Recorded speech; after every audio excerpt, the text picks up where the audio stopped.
growing up, I didn't see myself getting into gaming. I didn't think it was a possibility. I grew up in New England. You weren't connected to an entertainment business. I didn't know anyone in an entertainment business. The idea of video games was something that I knew from the arcades. And I knew from the arcades because I had a paper route, right? And when I was a kid delivering papers in New England, I remember, because I needed to make money. It was all about how do I make my own money, because my parents used to have that funny gag of like, oh, you like that? You want that? You can have anything you want with money. But they wouldn't buy it for me, so I had to get a job.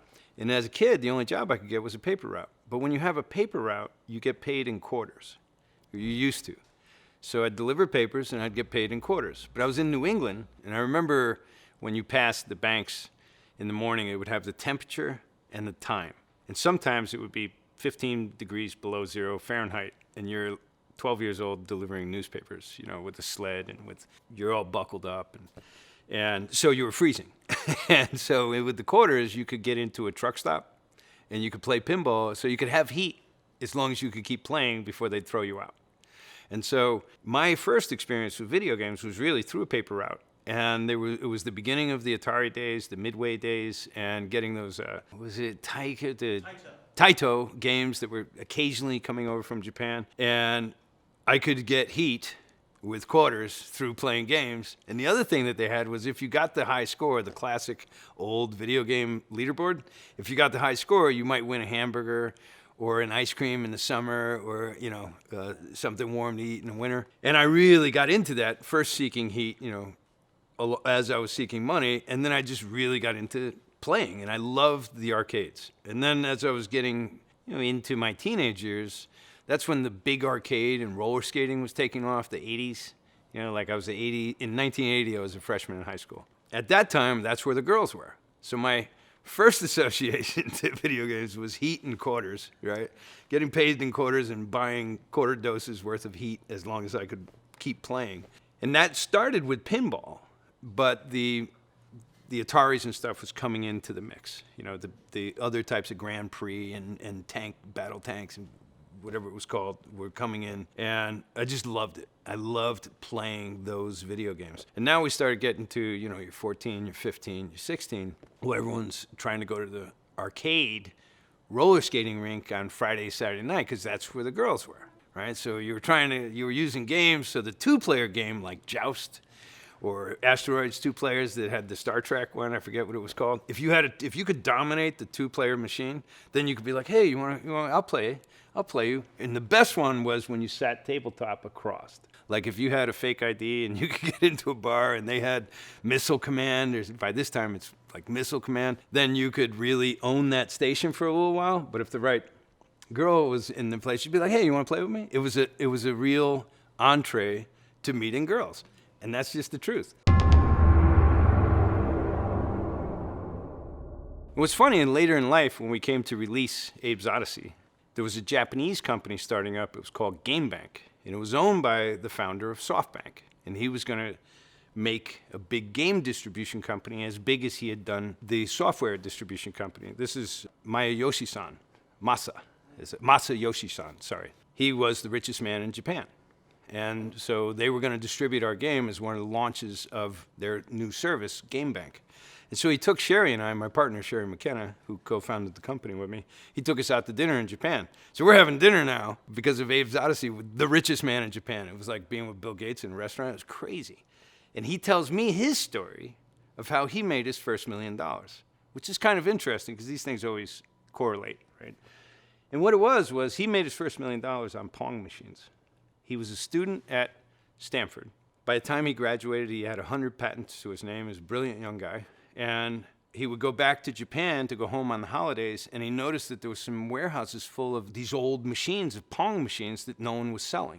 And he was like, wait a minute. He negotiated a deal where he would get the machines for free sent back to the U.S., and he promised that he could pay the people who owned those machines in the future. And so he managed to get these Pong machines sent back to California. There was the cross seat, because he recognized that that was the best way to date.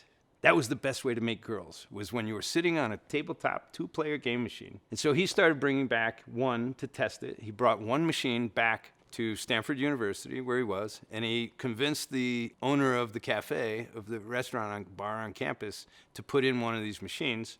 And that was going good.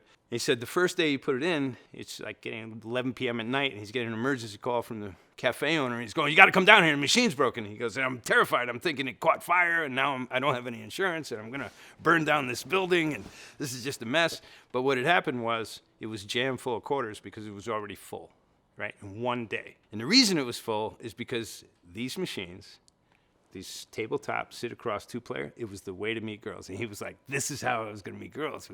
So he wasn't even thinking, like, this is a huge business. He was like, this is a great way to meet girls. And right now, there's not any of these in the cafe, so we need them. Well, when that took off and became a big success, then he brought all the machines over, convinced the local colleges and stuff to take these machines, and that's how he made his first $1 million before he even graduated, which is kind of a fascinating story. And he was a fascinating guy who was really kind of a geeky gamer too. Like, he was like, "Oh, you should have Abe say more things. You should do this. You should do that." His feedback was dead on and right on with the games. It's just a funny story about how dating and arcade machines shaped people's lives. So I was like, wow, Masayoshi Son had a similar story of why he was interested in games too. But he made more money on it by that point than I had. Two-player cross-facing have gotten more geeks laid than probably any other single device in history, aside from alcohol.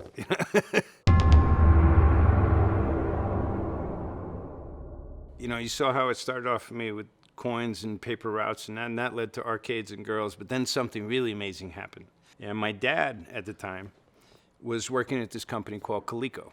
They had just had this huge hit with Cabbage Patch Kids. Huge hit. Right? Massive lines on Black Friday at the Christmas. It was crazy. People rioting to get the right one. It was nuts. But anyway, he was telling us that he was working on this new game machine that was basically going to bring the video arcade into the house. I wasn't paying attention to what was going on with the very early Nintendo. I wasn't paying attention so much to the early Pong machine. I found it interesting. It was still like one machine per thing that you played at the house. You had Pong or you had pinball, and that box was that game, right? And it was pretty much how it was in that day. Then ColecoVision was like this. It was going to have color, and it was going to come with more cartridges, and you could get a wider variety of games, and they were closer to arcade quality. And that was really interesting. But my brother and I, he was 3 years older than I, we were like, so basically we're going to get the arcade for the house, which means we can invite girls over the house to play. So yes, Dad, we definitely want one of those Coleco machines, right? And it became called ColecoVision. And then that was a two-player thing. And that was really, it was like, oh yes, definitely, I want an arcade machine for the home now, because especially if it's two players, because like that was a great way. It was a great way to like date, right? So yeah, we could play some games, we could do this and that. So the primal needs driving the appetite. But that was really when I started getting interested at playing a home machine, because most of the time I was just trying to get out of the house because it wasn't that wonderful an environment to be in, my household. My parents were divorced, so I still got along with my dad, and he's building the ColecoVision now. And when that came out, it was very interesting to start playing. It kind of worked out. It worked out in all the ways I hoped. It was really interesting, but I still didn't have any idea that this was something I would do. Not that long before, I got my first book, and that's what started this collection. And my dad gave it to me, and it was The Art of Star Wars. And it was, all of Ralph McQuarrie's art and all the guys up there, that compilation of the first book. And that completely blew me away. I hadn't realized that these fantasy drawings that I like to do, and if I had a skill as a kid, it was always art. Like, I always excelled in art, and it just came very naturally, and I love to draw, and I love to paint and do these things. As this new tech is coming out with video games, I'm still not getting it, but with The Art of Star Wars, I'm for the first time seeing movies that are like, wow, creatures and cool stuff and samurai monks in space. I was so blown away. But when I saw the art of it and I saw how it was created, that was like the first real art of book that came out of the film industry that I recall. And through that, I was just completely inspired, especially by Ralph McQuarrie's drawings and all his drawings and paintings. And I was like, wow. And so I started thinking film. Now, we'll fast forward a little bit because, and I was pretty much a poor kid growing up, so I was always driven by like, how am I going to survive in the world? And when you live in cold climates, it makes you a little more ambitious than being somewhere where it's warm all season long. You're like, I could freeze to death this winter. So I was really motivated to figure out a path in life where I could actually, make money and be happy and have good things in life. So I was still like, where do I go? And I figured, well, I know how to paint. I could become an illustrator. But because I was from New England, I didn't know anything about how to get in an entertainment business, how it worked. I didn't have any connections to it. So at first I'm just like, I got to figure out how to make a living through art.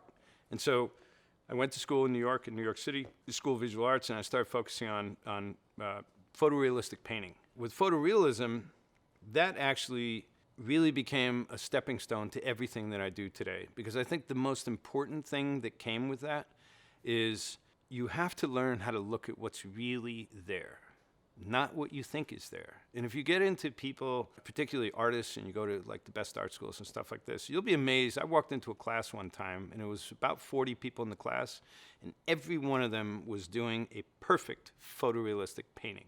Like, it was a science. And I was like, oh my God, it wasn't that everyone was so particularly talented, it's that they were trained in the science of deducting what they see, of deducing what they really see versus what you think you see.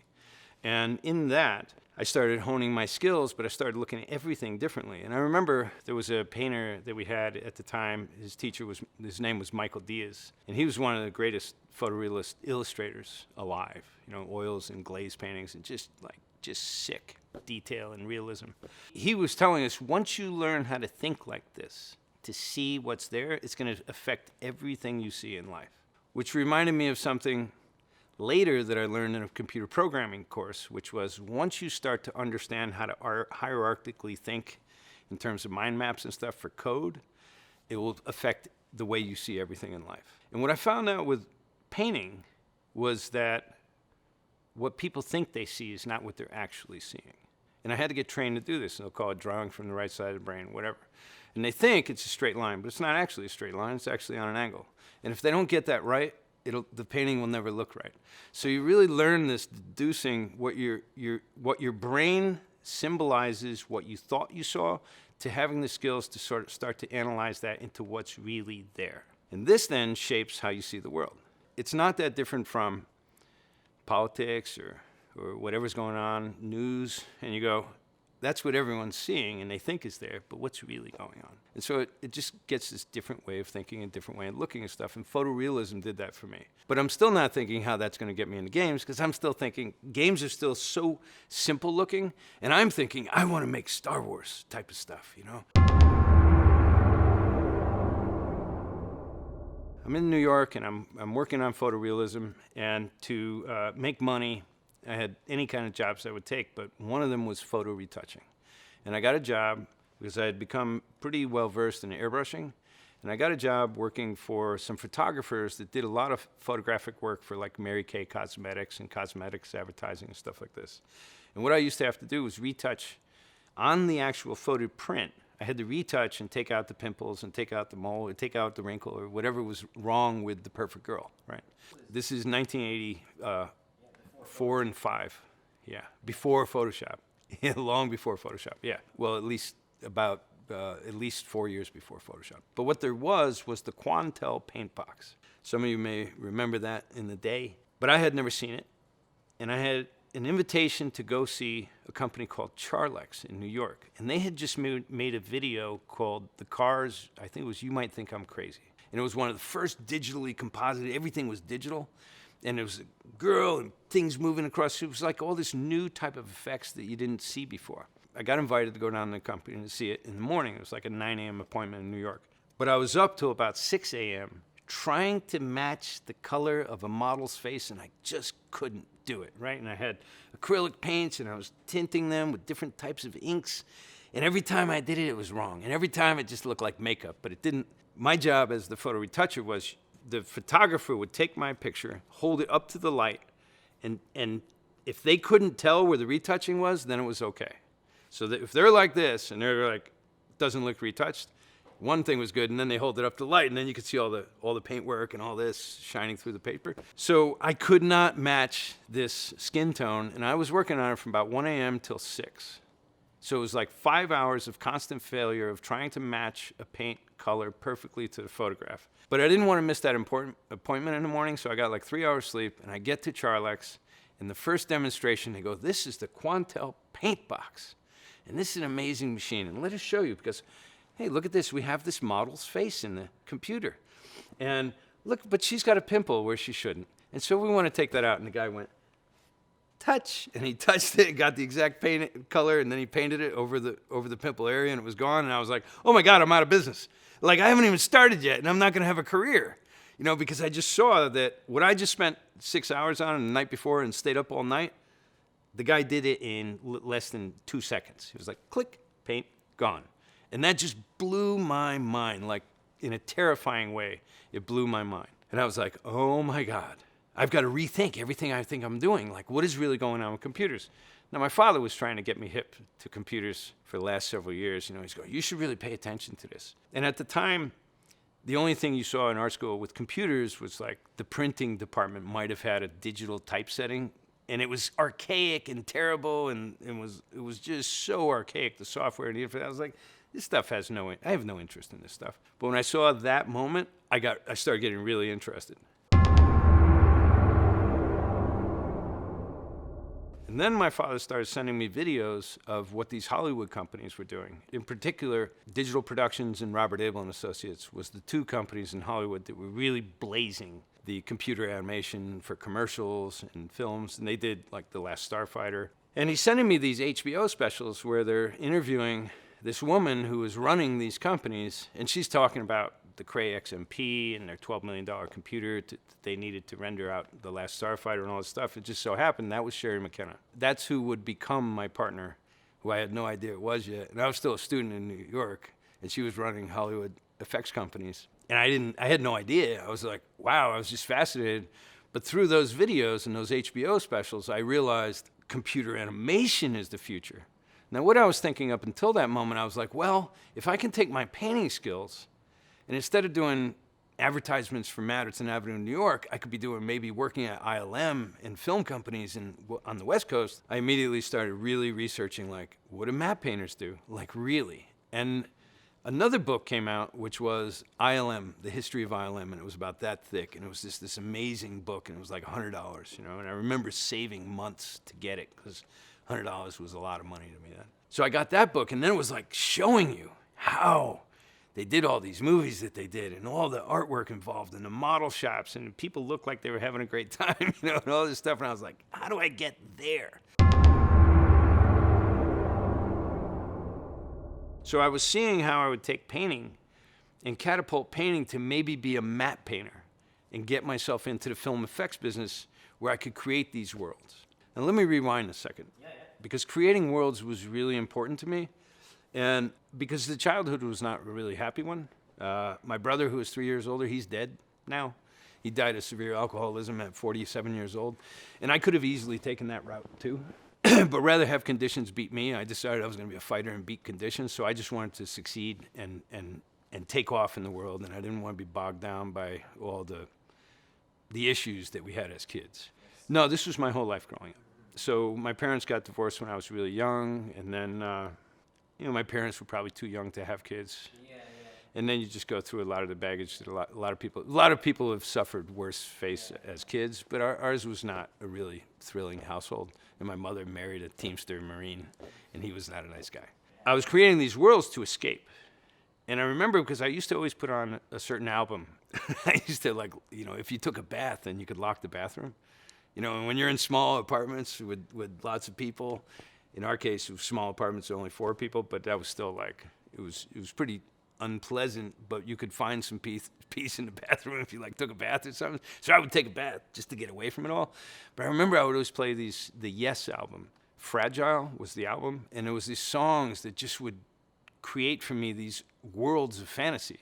And it was that and Pink Floyd, and I would put on like Pink Floyd Animals and Pink Floyd, you know, Wish You Were Here, and these albums, and The Wall had just recently come out, and these were like, they just inspired the visions of worlds for me. So as an artist, I was, you know, as a younger person, I was drawing guys with battle axes and dragons and all the things that, you know, boys love to draw, but I didn't have any idea of like how that would really connect to my experience as a human being and how that could inspire people in a different way artistically. It was really about making money, figuring out a way to not be homeless, and figuring out a way to exercise your craft and I was figuring out, wow, maybe I can get into film through matte painting. And as I was on that journey of realizing I'm going to go to LA and I'm going to go back to school from the art school in New York, I'm going to go to a different type of art school. So I went to Cal Arts in Valencia, California, LA, and started studying film and animation. So I was like, well, whatever I do, I have to understand, I have the kind of mind where I have to understand how it really works before I do it. So like as an airbrush artist, I was told once, if you want to be good at this, you need to go home, take the airbrush apart 100%, put it back together, do that 10 times, and then you can start using it. Because if you don't understand how it really works, you're not going to understand how to really use it. And now I believed that the same would be true with computers. So I didn't know anything. So over the summer before I come to California, I'm teaching myself typing tutor. I bought an Amiga. So I'm like, trying to learn and get up before I get out to California and try and, get to school. At least I'll know how to type. So from New York, I packed my bags and moved to California. I still think I might be a matte painter on the way in because I didn't know how hard it was going to be to get into computer graphics. And at the time, everyone in computer graphics had a computer science degree. And when I came out and showed my paintings and stuff, they went, oh, you don't want to be an animator, you want to be an art director because you don't have a computer science degree to be an animator. Like if you ever get a chance to interview John Lasseter or something, he'll tell you the history of this because he was one of the very first that was actually trained as an animator out of Cal Arts that then went into computer animation. So it was an interesting history where they didn't think artists really had much of a role in even computer animation. It was like you just had to be a computer scientist who had more of an interest in film. Yeah, I was like, no, I want to learn this. And they're like, yeah, no. And so I couldn't get a job, right? But I was learning the software intensely, which at the time a company called Wavefront had just emerged. And if you go back enough in time, it was the predecessor of what would eventually become Maya. So it was called Wavefront. And that software existed at the school. And I remember I had a girlfriend had come out, and she was visiting me over Christmas. And this is what kind of a jerk I was, really, because I was like, oh, great, babe, you're coming, that's great. But, on Christmas Eve, there's this thing I got to do. But you can come with me. And the thing I had to do was, so I'm in LA, and I can't get a job, and a writer's strike happened. And so now Hollywood's dead. And this is 1987, 88. Writer's strike just kills all the computer graphics work. The big companies went out of business. It was very difficult to get any type of work in Hollywood for anybody because of this writer's strike. And I'm living off credit cards, literally. But I had been learning this software and trying to make my own little student film out of it and staying up all night to get the computer time because the teachers were stealing all the computer time and not the students who were paying the tuitions. And at the time, manuals was really sacred. Like, you could not copy a manual of that software because at the time, that software was like $80,000. And if you had a computer to run it, that was another $80,000. So just to sit behind that terminal and do your work was $160,000. And who had that, right? So on Christmas Eve was the one day I knew that I could sneak into that lab and Xerox copy all those manuals and take them home illegally. But that's how I knew if I did that, I was anticipating the job I had applied for and was expected to be hired for, but I didn't yet have the skills and I lied my way in. Right? But I had a little bit of crazy stuff that I was showing that was done in Wavefront software, and no one knew these tools at that time. I mean, we're talking, it's 1989 by now. It was only the people working at 2 or 3 companies that knew computer graphics. And then the rest might have had some hobbyist type of tool that was running on their Mac or something, but it wasn't really legit. It wasn't the deep stuff that movies were being made out of. And that was only the occasional shot. The James Cameron's occasional water weenie shot in The Abyss, or The Last Starfighter had a lot of computer graphics in it, but it was few and far in between, right? Star Trek had a little bit of computer graphics. Star Wars had a little bit of computer graphics, but for the most part, no one was making movies of them yet. Toy Story hadn't been made yet. So the call I got was from TRW Aerospace. I get this call, and the guy goes, hey, we heard you know how to use Wavefront software. And I'm going, yeah. And he goes, well, we're TRW Aerospace. We're short on something. We have a visualization lab. Would you like to come join us? Would you like to come down for an interview? And I was like, Yeah. And the guy on the phone says, what the fuck are you waiting for? Come down here. And I was like, who is this place, right? This is like one of the biggest military industrial complex companies in the world, because through SIGGRAPH, they were like, we need a guy who knows this. And they're like, well, you know, everyone's got, the few people that had them did have jobs. But then, so they call me out of the blue, and I'm living on credit cards, right? So I go down and I show them this little, no, she wasn't there yet. She wasn't there yet, right? So I applied, but I hadn't quite exactly been hired yet. And that was right at the Christmas break. So I sold them a bill of goods I didn't really have. But I knew that over Christmas break, I could get that one opportunity to sneak in and Xerox the manuals, but that would take me all night. But at least I could do it. And my girlfriend was present for that, which didn't go so well. But I got the manuals. I now have the manuals to Wavefront, and I had a little bit of a demonstration. And the demonstration is what I showed them. And they said, okay, show us what you got. And they had all these renderings of satellites and shit like that. And I said, well, I'm working on this little thing. You know, it's not even rendered yet, but I have these little digital head sperms that are swimming. And they said, oh, okay, let's see it. And it was a sperm, and it was swimming perfectly like a sperm, right? And they go, how'd you do that?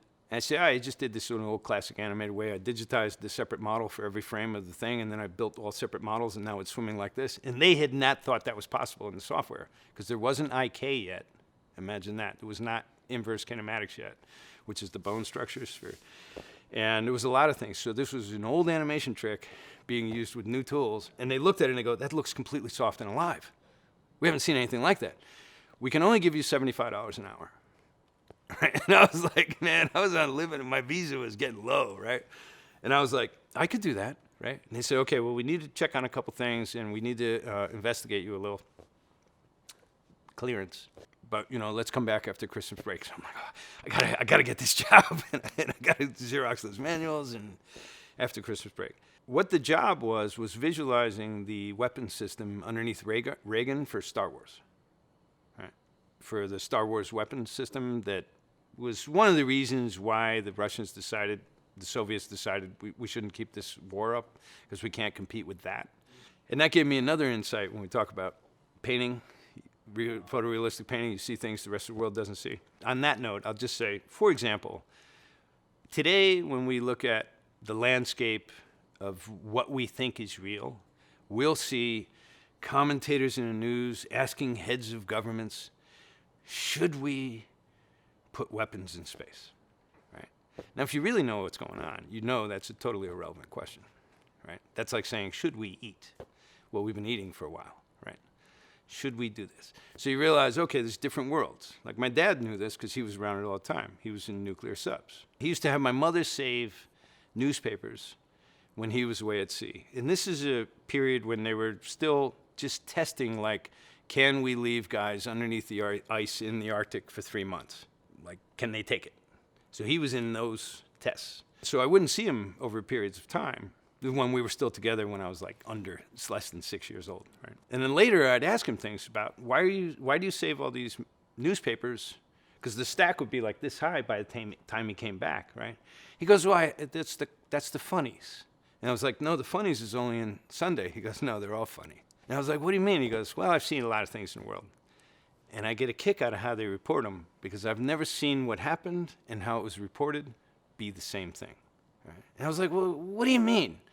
And one time he had told me, he said, well, there's things like, sometimes you'll read about a world leader died, but maybe he just got a submarine ride somewhere. Right? And I was like, what? And he would never tell me anything, but he'd give me these hints, you know? And then when I got into aerospace and working on the weapons programs, the really advanced weapons programs, and the weapons programs we worked in were particularly interesting. I think this is, you know, it's maybe related to the stuff, so I'll share it. Normally in military technology, it's all what we call mil-spec and compartmentalized. So the mil-spec is the standard of every nut and bolt and every possible wrench and every possible tool and every size and every fitting, military spec. And if everyone's adhering to that spec, then you should be able to build something where everyone involved doesn't even know what it is. And that was really interesting to me because it taught me to think about that way for game development as well.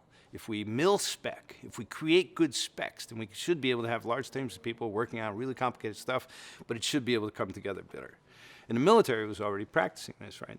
They developed the term mil-spec. The concepts that we were dealing with were so out there that the generals in the Pentagon no longer understood what the hell the scientists were talking about. They didn't understand. They understood tanks and bombs and planes and guns and bullets, but they didn't understand this stuff. What TRW started doing, and the person I worked for was doing, was they created a visualization lab that had 5 people in it. I was the 5th.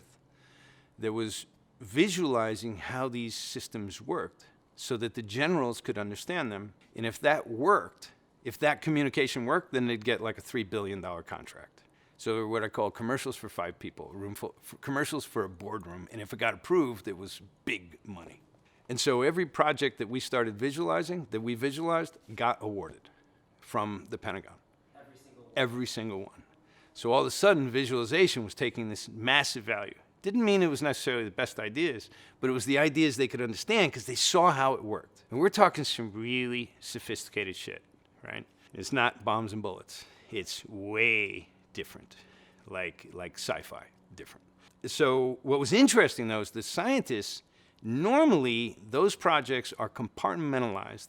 And my brother, who was a Class A machinist, who worked for Pratt & Whitney and Bell Helicopter and different places like that. I think he worked for Bell, but he definitely worked for Pratt & Whitney. At different times, he worked for different places. I was like, what are you working on now? He goes, I don't know, something to do with a launch system on a tank, but I have no idea how it connects. We're just following the spec. He, for his career, was always working on stuff like that. And I knew other people doing jobs like that, and they never knew what they were really working on. Our case was different. We saw the blueprints of everything about how the final product needed to work and how everything within it worked, because our job was to visualize that to show to some general who's going to make a big multi-billion-dollar decision, right? And that was really interesting because it was like, how informative can infographics be? How informative can storytelling of visuals be? And you're like, very important to our world. So for me, that strengthened another level of like visual communication is more powerful than I even really thought. That led to, how do we pre-visualize a job? How do we shave costs on this? How do we do this and that? How do we go from, other economic exchanges like at Rhythm and Hughes, $1 million a minute was what we were charging for film later when I was working there, versus how are we going to do 18 minutes of linear sequences for Abe's Odyssey at $500,000, right? Like those ratios. How are we going to do this? Mil specs and visualization, right? Better visualization. So those traits would later carry over. And the way I was looking at these things in life was, whatever you do, just try to somehow align. Like I was actually really opposed to the military-industrial complex. I was really opposed to the idea of war. Yeah, it was really, my dad was a really good guy. He was a patriot, really solid guy. I grew up on a military base. These were good people. But the idea, I thought, they were all being played by larger puppets that are causing wars and wreaking havoc on the planet and all this shit. I still believe that. But at the time, I was like, well, here's this offering, and it's on my plate. Philosophically, I have a big problem with this. I have a big problem with the idea of war, right? Like, I think we're more evolved. We shouldn't be tolerating that anymore, but I need to eat. This landed in my lap. Am I going to take it? And I already had all these preconceived notions of what I thought people who worked in these types of industries would be like, And I said, I got to have a more open mind, and this is just what I have to do. So I'm not a Christian, but like they say, Jesus made crosses, right? Like that was one of the business. Didn't necessarily believe in that, but had to put food on the table, right? And so I was like, well, I have to take this opportunity and sort of grow up a little. I can't just have the stigma that I view this at. I gotta have an open mind. And I'm glad I did, because I met some amazing people that I would carry on relationships with forever. And I got some insight that really changed the way I perceive a lot of that. In terms of who are the people, what are they doing, what kind of personalities, are they all warmongers, or are they all paranoid, or are they all evangelistic, or what is going on? And what I found was it's just a lot of decent people making their living, like everything else. So that was kind of a good thing for a young kid who knew it all, had a lot of opinions and all. But I also saw there the power of visualization.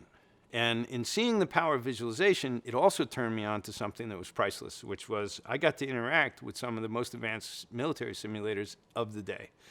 So I got to go in and have some combat missions with guys that were in these $14 million Evans and Sutherland's full dome simulators of F-14s and tanks and things like that. And when you saw that in the 1980s, you were like, this is the future. I am in this cockpit, and I'm going to try and land on an aircraft carrier, right? And it's down there, and I got other things going on, and it was fully 100% immersive. It wasn't VR, but you were in a $14 million, virtual simulator that would also be simulating G-forces and stuff. So it was really sophisticated stuff. Sometimes the centrifusion simulators that would start spinning you, and then they'd rock your body so that you'd take maximum G-force as you're flying. Really profound technology. So that gave me a lot of glimpses into what was happening with computer graphics and technology, how it was communicating to people as a visualization. And at the same time, I'm studying film, and I'm studying the history of film, and I'm reading the stories of George Lucas and Walt Disney, and they had created the worlds that I was most interested in. And as a kid, because I wasn't a really happy kid, I spent a lot of time in nature. And I just felt like I got answers from nature that I wasn't getting from people. Like I got answers from being on a stream with a creek with turtles and frogs and whatever else was going on and fishing that was different, and it was really clear. So when I saw Star Wars that first time, I was like, Yoda, right? It was actually part 2, right? But the Empire Strikes Back was like, Yoda, that's my religion. That's my religion right there. Yoda's talking my religion, right? The others have failed me. I don't buy into this. I don't buy into that. They're all too dogmatic. They're all too opinionated. They all have this and that, or whatever. I was being critical about them. But when I saw that, I was like, I believe that. I believe we don't have all the answers, but it's somewhere in there. And these mystical kung fu types of guys, they understand some of this stuff. And then the other, the hillbillies that are too much with the animal, they understand this stuff. And the indigenous cultures with the shamans and the healing, they understand this stuff. And Star Wars is kind of encapsulating this brilliantly. And so I already felt like I understood a basic truth about nature that fewer people were encountering because it was becoming less and less. But in the woods of New England, like I got a really heavy dose of this. And that's where I would go for my therapy, was into the woods alone. And it was miraculous. It was amazing. And I don't know what would have happened if that wasn't there for me, but it shaped my life in terms of the beauty and the power of just observing nature and being connected to it that way and being humble to it versus the challenges we're going to have life in the real world and what you read from books or what you read through experience. It was a very different type of experience. So when I saw Yoda, I was like, this film, Yoda kind of saved my life in terms of giving me hope and letting me look at things in a way where I didn't feel as alone in the way I viewed the world. I was resonating more with this sort of Jedi idea, and not like I thought I was tough or anything, not about that, but just like this relationship to nature and how we can help ourselves find our way through that. So now, as a creative person, I'm really getting into studying storytelling and writing and the people who had created big IPs that they were able to live with for life. So that was Lucas and Disney and Hanna-Barbera and Jim Henson and Dr. Seuss, And that world seemed to be getting lost today as I was observing how Hollywood worked, because after TRW, I was able to use the work of the weapons to get myself a job at Rhythm and Hughes, which was, one of the most glorious Academy Award-winning visual effects companies that went out of business just not that long ago, but won lots of Academy Awards. So the military work actually got me into the place I wanted to be, even though no one ever would have said, well, go to the military first, and then you come over. How long were you at TRW? Only about a year. But it was all like 4 to 8 week projects. So we did a number of those projects in really dense period. And then I catapulted that work into a reel that would get me a job at Rhythm Hughes, who wouldn't hire me before. Getting into Hollywood was all about your reel. No one cared what school you came from. No one cared if you had a degree. That would have been the most worthless thing you could try to show someone. Where's the work? Where's your work on the screen? It was good enough to get a job. Right? It was good enough to get a job, and they were like, he's an asshole. He seems like an asshole, but the work's pretty good, so let's hire him. And I remember they asked me, they said, where do you want to be in 5 years? Where do you see yourself being in 5 years? And I said, running my own company, doing work like this, right? And they were like, the guy's an asshole. 5 years later, we started Oddworld. So I got into Rhythm Hughes at a modeler job, right? And that's kind of the bottom of the totem pole in CG, right? But I was like, got in. In a very short time, it was like modeling, animation, lead technical director. This is then art director, and then eventually, so in 5 years, I went from the bottom to visual effects supervisor. Is that unprecedented? That's a fast rise. For there it was, because they didn't even want me being an art director. She had to manipulate that behind the scenes. After I convinced her to go there from Universal, stop being the client and come to Rhythm Hughes and and maybe we'd be the first ones to make a motion picture before Pixar did, but Pixar pulled it off first. So in 5 years, I had a pretty big insecurity about my own knowledge of computer graphics at the time, because I was really what would be considered the second wave generation of people. The first wave was Sherry's, her crews and her people. And then I'm coming in and I'm like this new wave, the second wave. So the first wave was like Ed Catmull, Alvy Ray Smith, John Lasseter, Sherry McKenna, Bob Abel, John Whitney, these people who had these effects companies in the day. I'm coming in, they've already been doing this now almost 10 years. From the really hard stuff to the software is getting better, the imagery is getting better. And in some ways it's getting easier because it's just not as cryptic as it used to be. As I'm watching this sort of progress as a story capability, and I'm learning, like, I really want to create these alternative universes. I want to start with this one that would later come to be called Oddworld. But it started from all kinds of fragments of all different stories, all different characters, all different scenarios, and I just became a fiend on taking notes and leaving logs and building up sort of a body of ideas. And a lot of them had very similar themes, you know, and a lot of those themes was things I had experienced in life. Like when I was in New England, my favorite thing was fishing, but I watched some of the most beautiful lakes I'd ever fished in my life still be equally as beautiful, but they were all dead now from acid rain. Like in the course of 1 to 2 years, China's coal had come over and it was raining down and killing all the fish in these lakes in Vermont. And that was in the early 80s that I saw that. I saw in the Connecticut River where there were certain species and then they were there no longer. And I was witnessing this impact of what were dams doing to rivers. How did that change the species? How did it change the migrational patterns? How did it cause species to go extinct? And I was getting this real deeper relationship through experience of how temperamental our environment was versus the things we would do that would just cause massive disasters.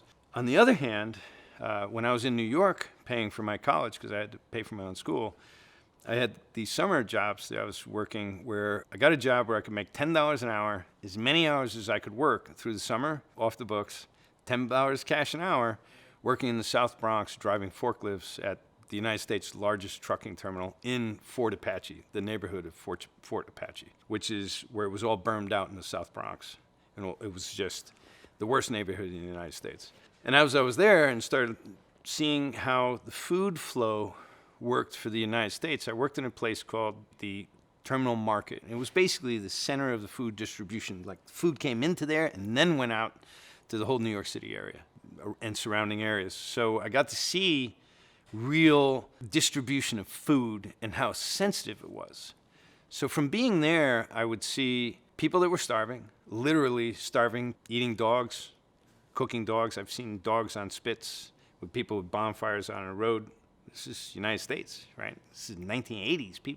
No one was photographing this stuff. No one was covering it on the news. But you were looking at some real desperate shit right in New York City. And I didn't know that stuff was going on. And then we would have like food that would come in at times, entire truckloads of food, but it was perfectly ripe, which meant it should become an insurance job. Because by the time it gets to the store, it's probably not going to be good. So I would watch entire truckloads of food get destroyed. City workers would be paid off.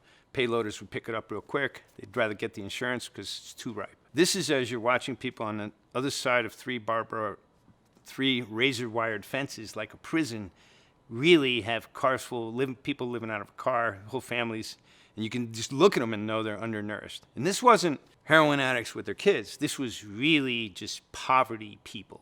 You know, it wasn't like drugs and mental illness. It was just absolute poverty. And so this was like a huge conflict to my heart because I could see that here's all this food and it's being destroyed right in front of all these people that need it. And then I'd start understanding. I'd say to the shop foreman, like, why don't you just give it to these people?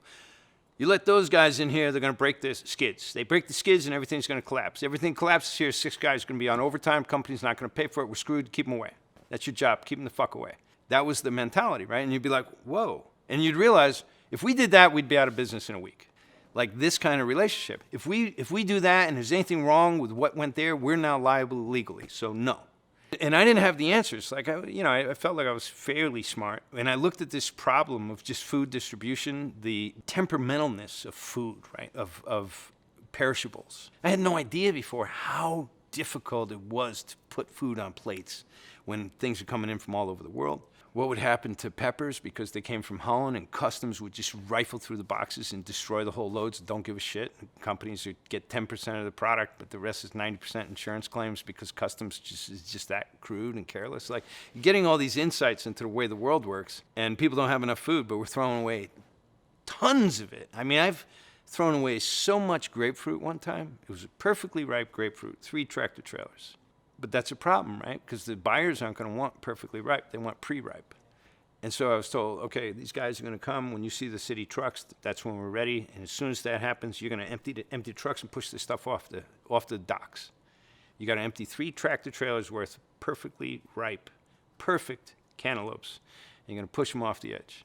When that happened, a payloader would smash those cantaloupes and quickly put them in like real construction grade equipment, right? Real in heavy industry equipment, not normal dump trucks. Like, boom, and they're getting rid of it as quickly as possible before the inspectors in the state sees it, because that's illegal. And I had a river flowing down the side of the docks that was about 1.5 feet deep of cantaloupe juice. And it was going on for like 200 yards. It was like, that's how many cantaloupes got crushed, and there's people starving on the other side. And I could look at it and I go, I just don't have a better idea. Like, this is a complicated world. These systems are really complicated, and I don't know the answers. So I became more humble to thinking I knew it all and that practices were insane. And then you realize this is just a really complicated planet, and everyone's dealing with all kinds of issues, and I don't have the answers. But it was really gut-wrenching to see and understand this, and I was interested in it philosophically. Like, what am I observing here? What's going on? The people I would meet that were in their 50s and had never been outside a 6-block radius of where they grew up, just because they were in gangs and stuff, and they just never moved out of there. And it was before other things made it easier to get other places, the 1980s. And so it was just like, wow, there's all this experience of the human condition that was affecting me, because I just had that artistic spirit where I'm contemplating what I'm observing and wondering if there's a solution, and coming up blank. And all of these things then into aerospace, weapons, space weapons, real population control type stuff. If you want to understand that stuff, get into research non-lethal weapons. Non-lethal is the really shady category. So you get into it. Sounds like a nicer thing, right? But really, really concerning stuff, especially when you consider how it could be scaled, right? Like, how do we give a city a migraine headache? How can you control things? So all these experiences are shaping the stories I want to tell. And my dad had sent me the Power of Myth series of the interviews with Joseph Campbell shot at Lucas Ranch. And for the first time, I'm learning that Lucas was actually thinking a lot like I was, in a wider spectrum of things, of how do they make good stories. And the Power of Myth really shaped a lot of my thinking a lot, because I started realizing that instead of just drawing, guys with axes and dragons and prettier pictures, the role of art could play a much bigger role has played a much bigger role in the history of the world. And you can make money, or you can actually do that and make a difference. And then I was like, wait a minute, I learned how to read from Jim Henson and Sesame Street. Not from school, from the TV through an entertainment product. And I just started thinking like, wow, the great stories shape our lives and we never forget them. And so I want to make great stories that are relevant and people can be inspired by rather than just distracted from. And a lot of our content today is just driven as ongoing, engaging distraction, but it's not necessarily offering back something nutritious that you say, when I played that game or when I watched that movie, it really helped me get through school. Or it made me not jump off the cliff. Or it did this or that. And I started to believe in the power of nutritious content. And I don't just mean the documentary or the holistic show, but it could be brutal content like 2001 or Apocalypse Now. That was really, like, you never forget the stuff once you saw it. So in that, I'm piecing together food,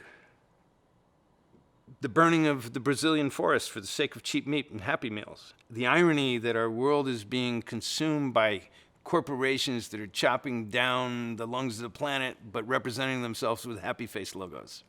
And that irony became sort of a signature of Oddworld. So I was like, okay, how do I take this stuff and put this together so I can make these stories, these movie stories, because this is all I'm thinking about at the time, to be CG animated movies that one day we'll have the opportunity to make. I'm not thinking about games yet. I'm thinking about movies, but as I get into understanding how movies are made, and now I'm talking to art directors who work with Ridley Scott on the set of Blade Runner and the hell he went through, and then I was working with producers that were on Star Wars, and they were telling me the misery that George Lucas was put through, like how terrible it was, how terrible Hollywood being a director could be, right? And I was like, wow, I don't know that I can get in. Like, I don't have family. I don't have a clique of people that I went to USC film school with that are all going to be writers and at this agency and agents, and I don't have any of that. So what's my real chances of becoming a film director in Hollywood? I was like, it's pretty slim, because it's more like buying a lottery ticket, right? There's a lot of great writers in Hollywood. They just never get their movies made. There's a lot of great directors. They just never get an opportunity. So Hollywood was more that like a lottery ratio of luck if you didn't have built-in connections to get there. And I didn't have that. Being someone that sort of always had that element of I'm only this far away from being on the street. I was like, there's got to be a better sure bet way to actually get where I want to get. And it's not that I need to make movies, but I need to tell stories and I need to create these worlds. And that's when it started dawning on me, because I was in Hollywood and I was working on certain projects. And the worst for me was when I was working with an art director that wasn't that good, who was the client, and then I had to compromise the quality I could deliver because basically the client didn't have as good a taste as I thought, or whatever my bias would be towards it, my judgment would be. But I was getting really frustrated. And then I was like, wait a minute. The simulators that I saw, what's the CPU for, what's the performance of those chips? What's going on there? What's Moore's Law? Holy shit. That $14 million simulator, minus the G-force effect and minus the dome, that's the NES in 15 years. I figured that out. What triggered that memory? What made you think of them as simulators? Was it a moment? I'm going to tell you, but it's so one night, at the time, I designed, Photoshop is still, I hear John Knowles working on it at ILM, but I haven't seen the tool yet. At Rhythm and Hues, we needed to make map paintings that could be composited digitally. So a digital paint system. So there were some guys, Steve Gray, who was a brilliant programmer, later would go on to found Heavy Iron Studios, later would go on to be head of worldwide development for Tencent, and still one of my oldest, most brilliant friends in the world. He was there, and he wrote the software with another guy named Marcel, and I was helping to design it. So as a painter, I'm now going, well, I only have a mouse and it's brutal, but make the tool work like this. Make the tool work like that. So for the first time, they were working with someone who was actually a painter to tell them more of what they needed for the tools. And out of that, we were able to start getting 4,000 line paintings that we could composite with effect shots, and then we could do movie shots out of a digital painting rather than having to do a regular painting and then scan it in, which was how ILM was still doing it. Right, like glass map paintings and then scanning them in. So this is 89, 90, and we're developing this paint system now at Rhythm and Hues. It was one of the first things I came in and got attached to. And we started solving problems that the company wasn't even sure we could solve. I remember one night, one of the problems was John Hughes, the owner of Rhythm and Hues, one of the owners. He came up to me with a producer and said, we messed up on this shot. And we have a big ColecoVision Disney 8 cameras, 70 millimeter film for a big attraction in Paris, Disneyland. And this is at a racetrack, and it's 360 degrees of 7 or 8 70 millimeter screens. And one of the shots, the guy was in the car sitting in an Indy 500 type car, but he wasn't supposed to be, and all the cars are passing him in the background. And he's sitting in the car, and they got their sequencing wrong. They're like, he's not supposed to be in the shot. But that camera rig was like the size of a van. It was impossible to go redo the shot. They didn't know how to fix the shot. Today it's butter, right? But at that time they were like, Lorne, can you see if we can do this shot? And I was like, okay. But being a painter and understanding the compositor and understanding the tools, they came in the morning. It wasn't a prototype. The shot was done. So I just had it running on the D1 recorder that they're like, where's the guy? He's just gone. Well, there's the car. You know, so I just painted the inside of the car that didn't exist when he was not in the car from another still that we had. And I took him out and then painted in and composited in all the, anyway, made the shot work. But it only took a night. But that was a shot that effects company didn't even know they could do. That's where the skills of painting and computer graphics was really coming together. Through painting, I just want to say, you learn how to understand the physics of light. So a photorealistic painter knows a lot more about light than a world-class photographer, and even a world-class cinematographer. Because the principles and the materials and the surfaces of all life happens naturally when they show up on the set. But in CG, you got to simulate it all. So if you don't know why the highlight on that pole is different than the highlight on this wood, is different than the highlight on that plastic, you can yell and scream all you want, but it's not going to get what you need to be, right? But being a painter, I understood those things. So these skills were really helping me sort of escalate my learning curve in Hollywood with the effects companies. And my other insecurity was that I didn't have enough knowledge and I needed to catch up. And so I had this work ethic where I said, well, if I work 40, 50 hours, everything was based on a 50-hour week, effects in games at that time, but effects too, everything was a 50-hour week. You didn't get a 40-hour salary week, you got a 50-hour salary week. When I was like, well, if I get a 70 to 75-hour weekend, then I'm going to get 20 to 25 hours of extra experience per week, and maybe I can catch up on a couple years of the guys that are ahead of me a few years. And so I just had that kind of insane work ethic, and that's how I blazed it every time. So I'd go in on the weekends, and John Hughes would be there and be like, what are you doing here? I'd say, well, what are you doing here? And he'd say, I need to be here, but you don't. You should be home. You should be out having fun. And I was like, you should be home. You know, like, I want to make this shot better. You know, that's why I'm here. And so we used to have this funny thing because I'd always encounter him on the weekend, and I was always be there, and he would be there. But that was my work ethic towards it. And a lot of that was just driven out of insecurity that I didn't know as much as the generation of people before me. Putting all that together, how do we get to games?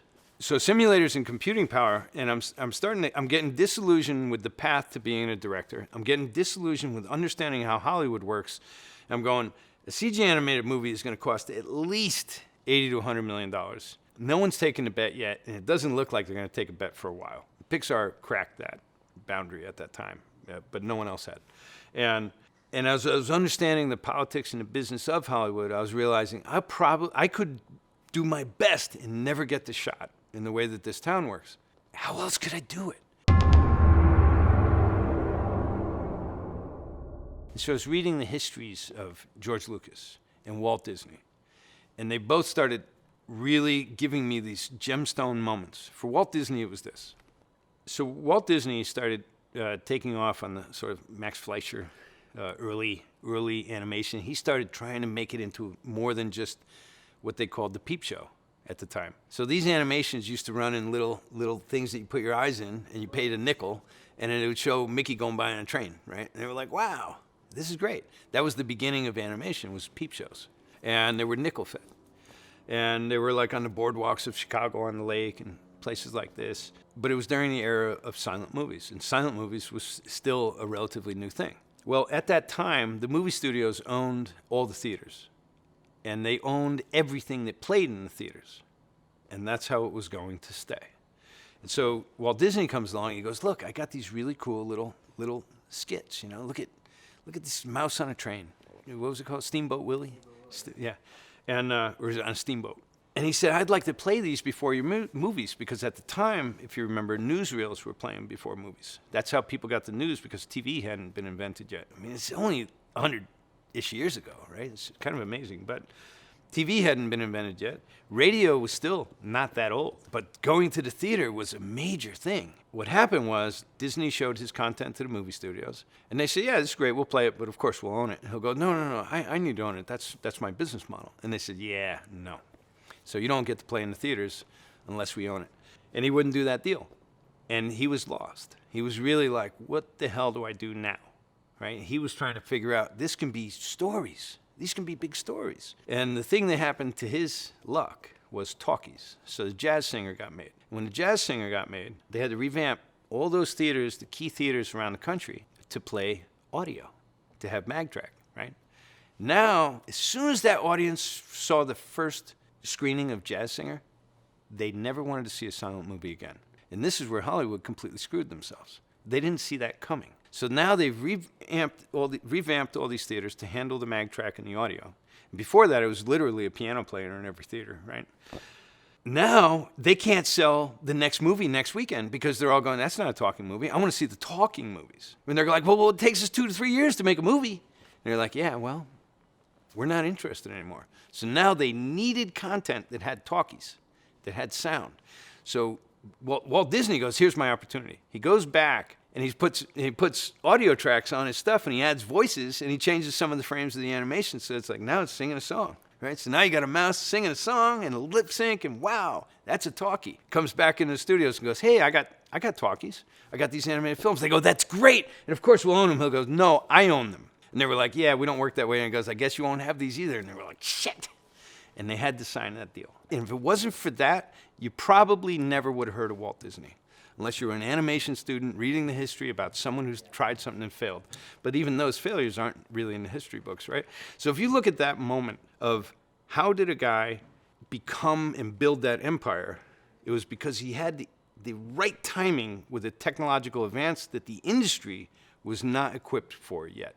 And that gave him the opportunity. So I'm trying to figure out, where's my talkies moment? And whenever we're alive in the moment, it feels like that moment doesn't exist for us. It just existed in that point in time for some other lucky bastard, but you're not on the right time train, right? But really, that moment is there for us all the time if we're seeking it. And so that was Walt Disney's moment. Now, George Lucas had a different one.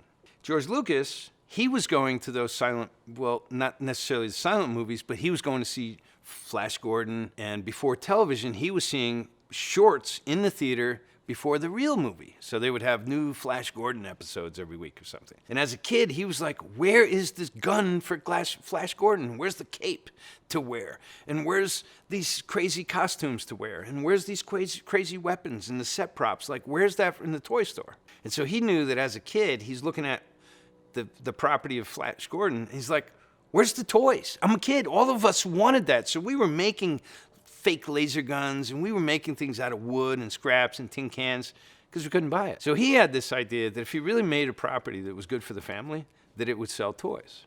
Now, Lucas takes that idea to, all over Hollywood, gets rejected, hires Ralph McQuarrie to do the paintings, the production paintings, and then he starts getting some traction, signs a deal with Fox. With Fox, they're trying to be like, okay, you might be something that you made American Graffiti, but this sci-fi stuff, this is, and if you ever read the first script, it's Star Wars. It's one of the most terrible scripts you could ever read in your life, but the world was interesting, right? Lucas he's going through this negotiation of trying to get Star Wars made, and of course his director's fee is in the way, and now he's got a real director's fee because he just had this massive hit called American Graffiti. So he's trying to negotiate with the studios, and they want him to take less money. He goes, well, maybe I'll take this much less, and why don't you just give me these worthless licensing rights, for the toys? And they're like, the toys. This guy thinks he's going to say, sure, George, you can have your licensing rights. That was his Walt Disney moment. And then because of those licensing rights, he made billions. And only through that was he able to buy back the IP with those billions that he made through the licensing rights. So he didn't own that IP, Fox did. Because no one's going to pay for a movie that you own, right? But he bought it all back, and he never would have been able to do so if it wasn't for the licensing rights of the toys. And then no one saw it coming, but he saw it coming. So that was his moment.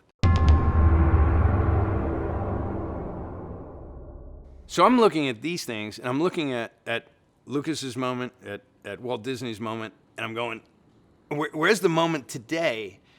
And what did I know, and what was I in the middle of, and what did I want to do? Well, I wanted to create worlds. I was inspired by these guys. I wanted to create stories. I wanted to create meaningful characters. I want to make properties and IP that can last decades and that I can nurture for a lifetime. But how? Not a CG animated movie's been made yet. I want to use the 3D graphics to birth the universe, all these problems. So coming out of Aerospace, I'm now thinking about what was the performance on those simulators that we were dealing with? What's the performance on these $80,000 SGIs that we're using? And how fast is that curve changing every year? And how soon before the 3D simulated military stuff that I was seeing would be available on a game machine in terms of horsepower? And I was like, real soon, like right around the corner soon, except there's no indicator that that's what's really coming. But it was just so obvious to me. It was like, wow, the $14 million flight simulator is going to be the SNES of tomorrow. I was starting to have these thoughts, But the real moment came to me when I was doing some paintings out of that paint system that we designed at Rhythm and Hues. And I was just doing it to try and refine the system and refine my skills. Now that I knew 3D, going back and doing some real photoreal type painting. So I was doing this series of paintings that I considered these like real photographs out of prehistoric oceans, where all the coral, everything would be perfect, but it would be prehistoric. And I was really just kind of intrigued by this and doing it and thinking maybe there's a limited poster business to be had or something, you know, something that artists are doing more today, which is printing their own books and printing their own poster series and becoming their own IP. As like Bobby Chu or people like this, you know. So I'm running the numbers and I realize video games is going to arrive faster than my film directing opportunity is going to arrive. But no one really sees that yet because the video game industry was not 3D yet, like very little, right? Just a touch. And when Trip Hawkins announced the 3DO, and then the other company announced almost simultaneously was Rocket Science. In Rocket Science, a lot of people don't know this, but that was one of Elon Musk's first jobs. He was at Rocket Science writing the mapper for the CD for data retrieval. That was a thing in 1992, right, was how are we going to read the data off the CD fast enough for games? This is going to be a really complicated problem to solve. And I remember the engineers were saying, this is going to be one of the hardest problems to solve. And it wasn't anywhere near the hardest problems to solve, but that's what we were thinking at the time. And so I'm looking at all this sort of projection of compute power, the droppings of cost. And I'd seen like, we just had bought like another $1 million worth of computers and then we're selling them 2 years later for the whole lot of them for under $80,000 or something. It was just like massive depreciation, really fast. And so I'm going, okay, 3DO is announcing it's going to be CD-ROM based. And that means if it's CD-ROM based and not cartridge based. So I started studying it when cartridges, Sega and NES were the systems and Genesis had just come out. Now I started playing at home again because Genesis came out and it was you know, better looking graphics than we had seen before and it was getting pretty sophisticated and I really needed to understand it. And so I'm playing and I'm still working on these dinosaur paintings. I'm trying to figure out the trajectory of how all this might line up at what point in the future. And I'm sitting there and I'm imagining one night, I'm smoking a big fatty in my living room in LA with all the shades closed because it was Daryl Gates' LA at the time. You know, casual marijuana users should be taken out and shot, Daryl Gates. And it's like, you know, so all the curtains are closed and shit. Was sitting there in Studio City like, and I'm imagining this painting of mine of how I wanted to print it out, like 9 feet big and then send it around to art shows and stuff like this, right? I'm imagining that, and I'm just sitting there and I'm imagining this big painting on the wall. And then this is the thing about you know, sort of hallucinogens that really should not be discounted. And I'm sitting there, you know, now I'm really flying high, and I'm like, what's that? And I noticed that in my mind, on the side of the painting is a little shelf, like one of these little things from IKEA, and it's got a joystick sitting on it. And I swear, I didn't put this there, right? Like I'm seeing it in my mind. I'm like, what is that? And I reach over and in my mind, I reach over and I grab it and I do this, and the whole painting came to life and was swimming. And I was like, what the fuck am I doing paintings for? And it hit me in that moment. Everything I'm doing can be interactive. Everything that I'm doing can be real time. Everything I'm painting can be real time. Everything I do for the movies can be real time.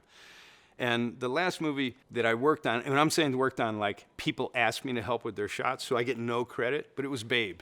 Babe with the talking pigs and the animals and stuff. And so I kind of saw, that was kind of a miracle, the way that film worked out. Like we thought it was just going to be terrible, and then it was just wonderful, and then it won an Academy Award and all this stuff. But that moment of grabbing the joystick was like, oh my God, that was the clarity of everything I've been trained to do to this point can run in real time.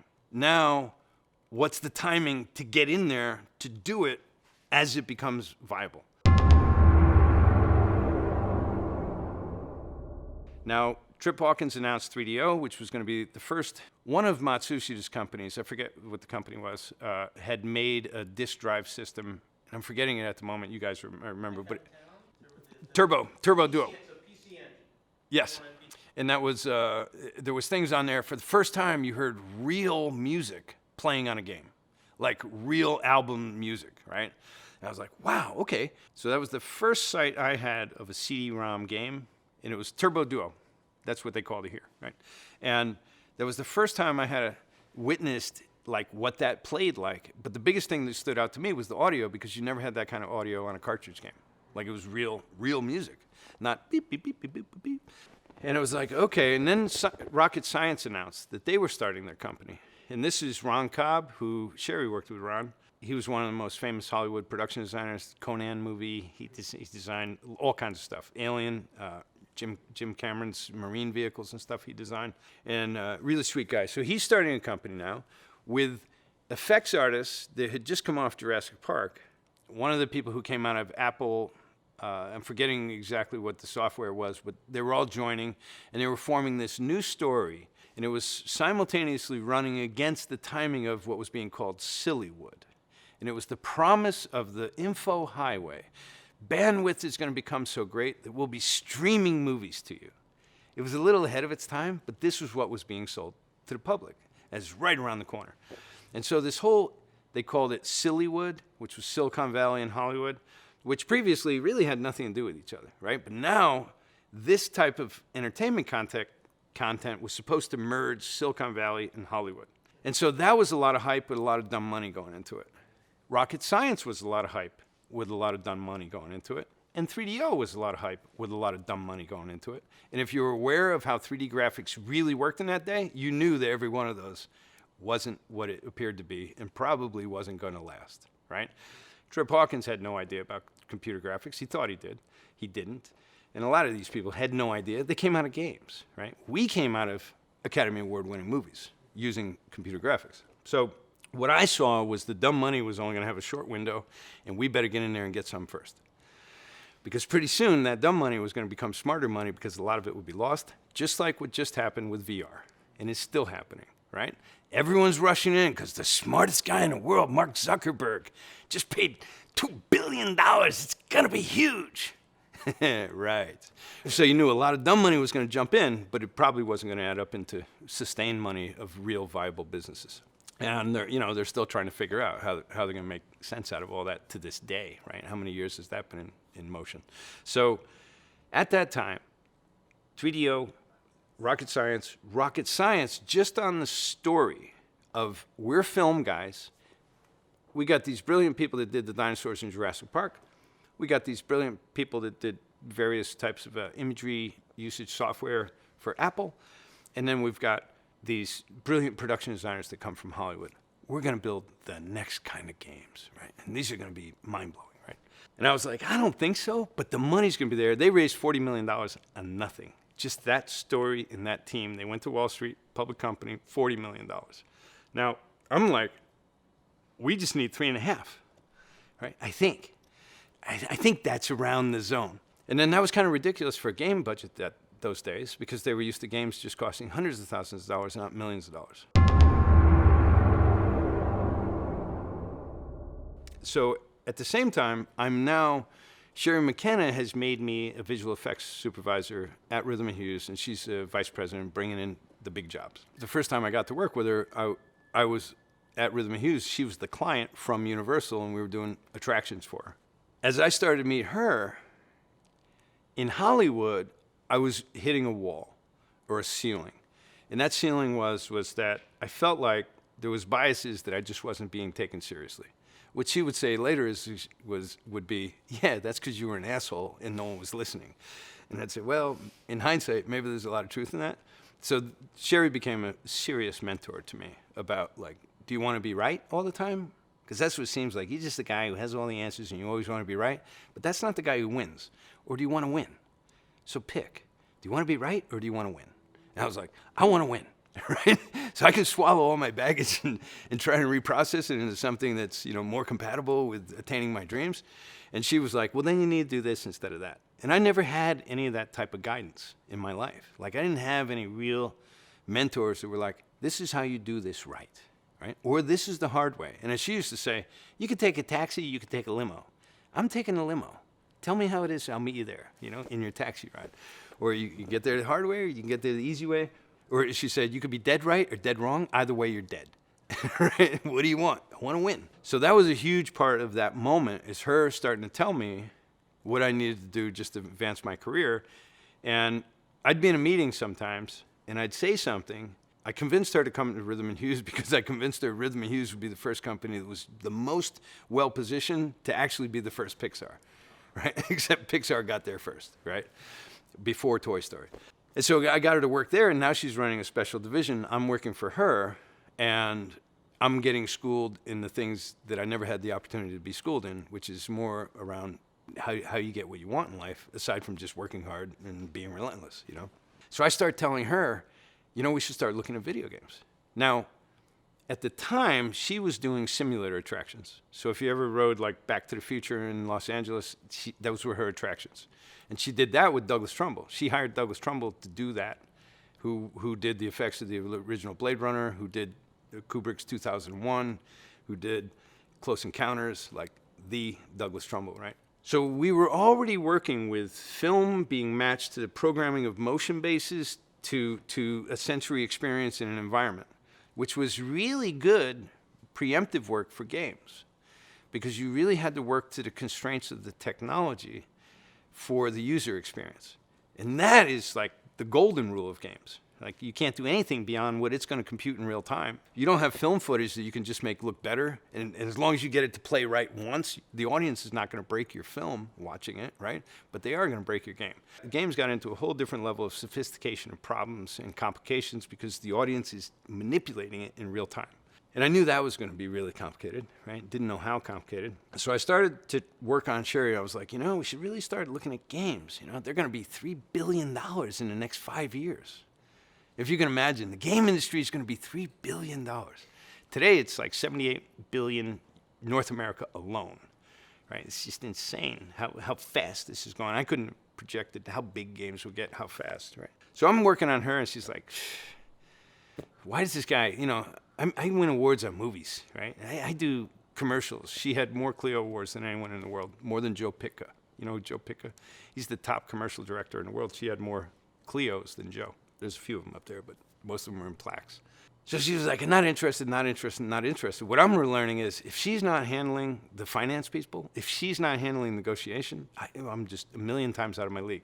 Now, I had other friends that were like me, technical people in the computer animation business. They wanted to be partners in a game company too. But what I was realizing was if you don't manage the client and the money and that right, all the goodwill in the world is not going to make you survive. So I was focused on her, number one, as being the most important element to succeed in a company. Not like a production designer and programmer. I was like, the business has to come first.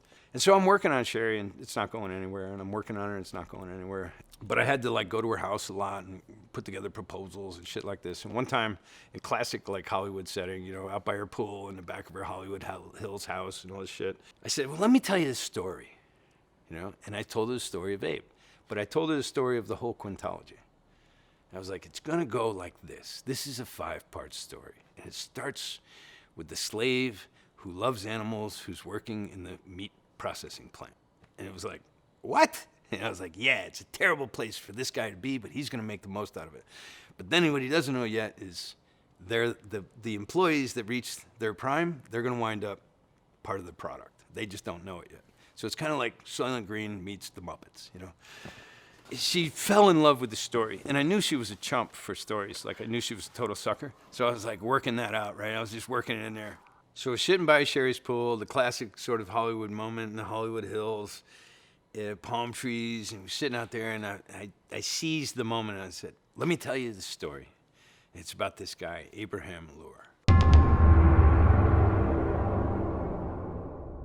The heart of gold, empathetically driven individual who loves animals, who just happens to be working in a factory farm slaughterhouse, who doesn't know it yet, but the retirement plan's a lie, and he's eventually going to end up on the menu. And from there, I roll out the whole 5-part series of one big epic. Now, that story began as lots of different fragments of things that had inspired me. So I had been working on this story probably for 6 years. But I didn't know it was one story. because I was coming from a place where I was like, any good idea, you got to write it down, because your brain is like a CPU and you got to free it of ideas. And if you don't, if you think you have to remember them, then you're not freeing it up for new computing. And so it was like, you have to archive and you have to document your ideas so you can forget about them fast, but you don't lose them. And so I was very much on that trip, and it was like any idea, even if it was a terrible idea, but it had something to it, I'd write it down. Maybe I thought it was a short story. Maybe I had no idea where it would go. Maybe it was just an interesting character quirk. Maybe it was a big concept. Maybe it was an action scene. Maybe it was something unique about the way a device worked. I just always would take all these notes on unique things. Eventually, as I'm thinking I want to make these movies, I'm starting to realize this is one universe. I can make this one universe because there's these central themes that tie these ideas together. And then even though the ones that don't are still interesting and they can work in here. And really, entertainment's about good creativity. So there's lots of creative ideas here. And so I start shaping that around one that I'm thinking is this universe of this character, Abe. This character I really wanted to model on something that was a sort of a worldly source of a figure that had become almost a deity-like persona. And Abe, to me, was like Abraham, right? So if we go the three Abrahamic religions today, Judea, Christianity, and Islam, they were all based off of this character of Abraham, who supposedly had a very unique way of seeing things, chose not to sacrifice his son, and became what Moses, would later be the delivery of the 5 books of Moses in the Judaic tradition for the Old Testament, right? And so Abe was named after Abraham, the real Abraham, because he would become the beginning of a new thought, of a new sort of religion, for lack of a better word, a new movement for the world. If we look back in history and we go back to the Canaanites and what was going on at that period of time, that really was a new message for the world. The way, in earlier times, we had a Buddha coming out of Asia that was doing that, In other times, we had various deities that were emerging out of Hinduism, that were older than this. But these figures would become pivotal figures that people rallied behind in belief systems, and I found them really interested. So I wanted our characters to sort of be inspired by this. What would happen 1,000 years after they were dead? Would they be remembered? Would there be new types of religious symbols that would be based on those characters? And that's how I always thought about our characters, where this was the beginning of myths that would live on in their world, but we're going to catch their story of these people, of these individuals taking their journey. We're going to be there as they began something that would become a global religion, And I was thinking about it that way. And I remember thinking that way because I watched this interview in the 80s, Masayoshi Son had taken his status of being the richest man in Japan. And so the richest man in Japan before was a hotel and construction investor. And I watched an interview with him. And at the time, everyone was watching Japan in the 80s because Japan was just rocking it economically, right? And they did an interview with him, and they said, well, what's the secret to your success? And he said, well, that's easy. Think big. Like, always think big. And then I was like, wow, what a brilliant answer. I really was intrigued by that because here was a man who had accomplished all these things. And then he gave this 2-word simple answer. And I was like, and I just could always use that to check myself. It was like, am I thinking big? Am I thinking big? Maybe. But if I were thinking big, how would I be thinking? And it was a great way to check and sort of escalate your ideas. And so I would always remember that when we were thinking about product development and story and character development. Am I thinking big? Is this character deep enough? Does he have a deep enough root where he has a bigger future? Or is he superficial for the moment and was a good trend, but didn't last the test of time? So I was always kind of looking at some of those inspirational points. And so I tell Sherry this story, right? And I've pieced together all these stories, and I've formed that into a single narrative. And I'm focused on the idea of building video games, but I'm still having to win theme park attraction jobs and contracts for her. And took that opportunity to tell her the story. And when we get done with it, she goes, that's amazing. Let's make 5 movies. And I was like, no, we're going to make 5 games because 5 movies is going to cost at least $500 million. And who's going to give us that? Nobody. But we could get maybe $25 million to make 5 games at less than $5 million a piece.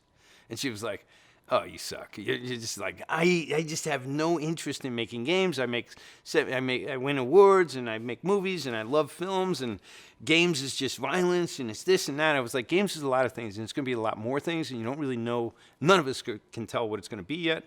But ride this with me for a second. This is what's going to happen. These systems are going to come in. It's going to change the medium. And you know what? The medium of games, they don't know how to do large productions yet. They don't know how to manage 150 people on a team, but we do.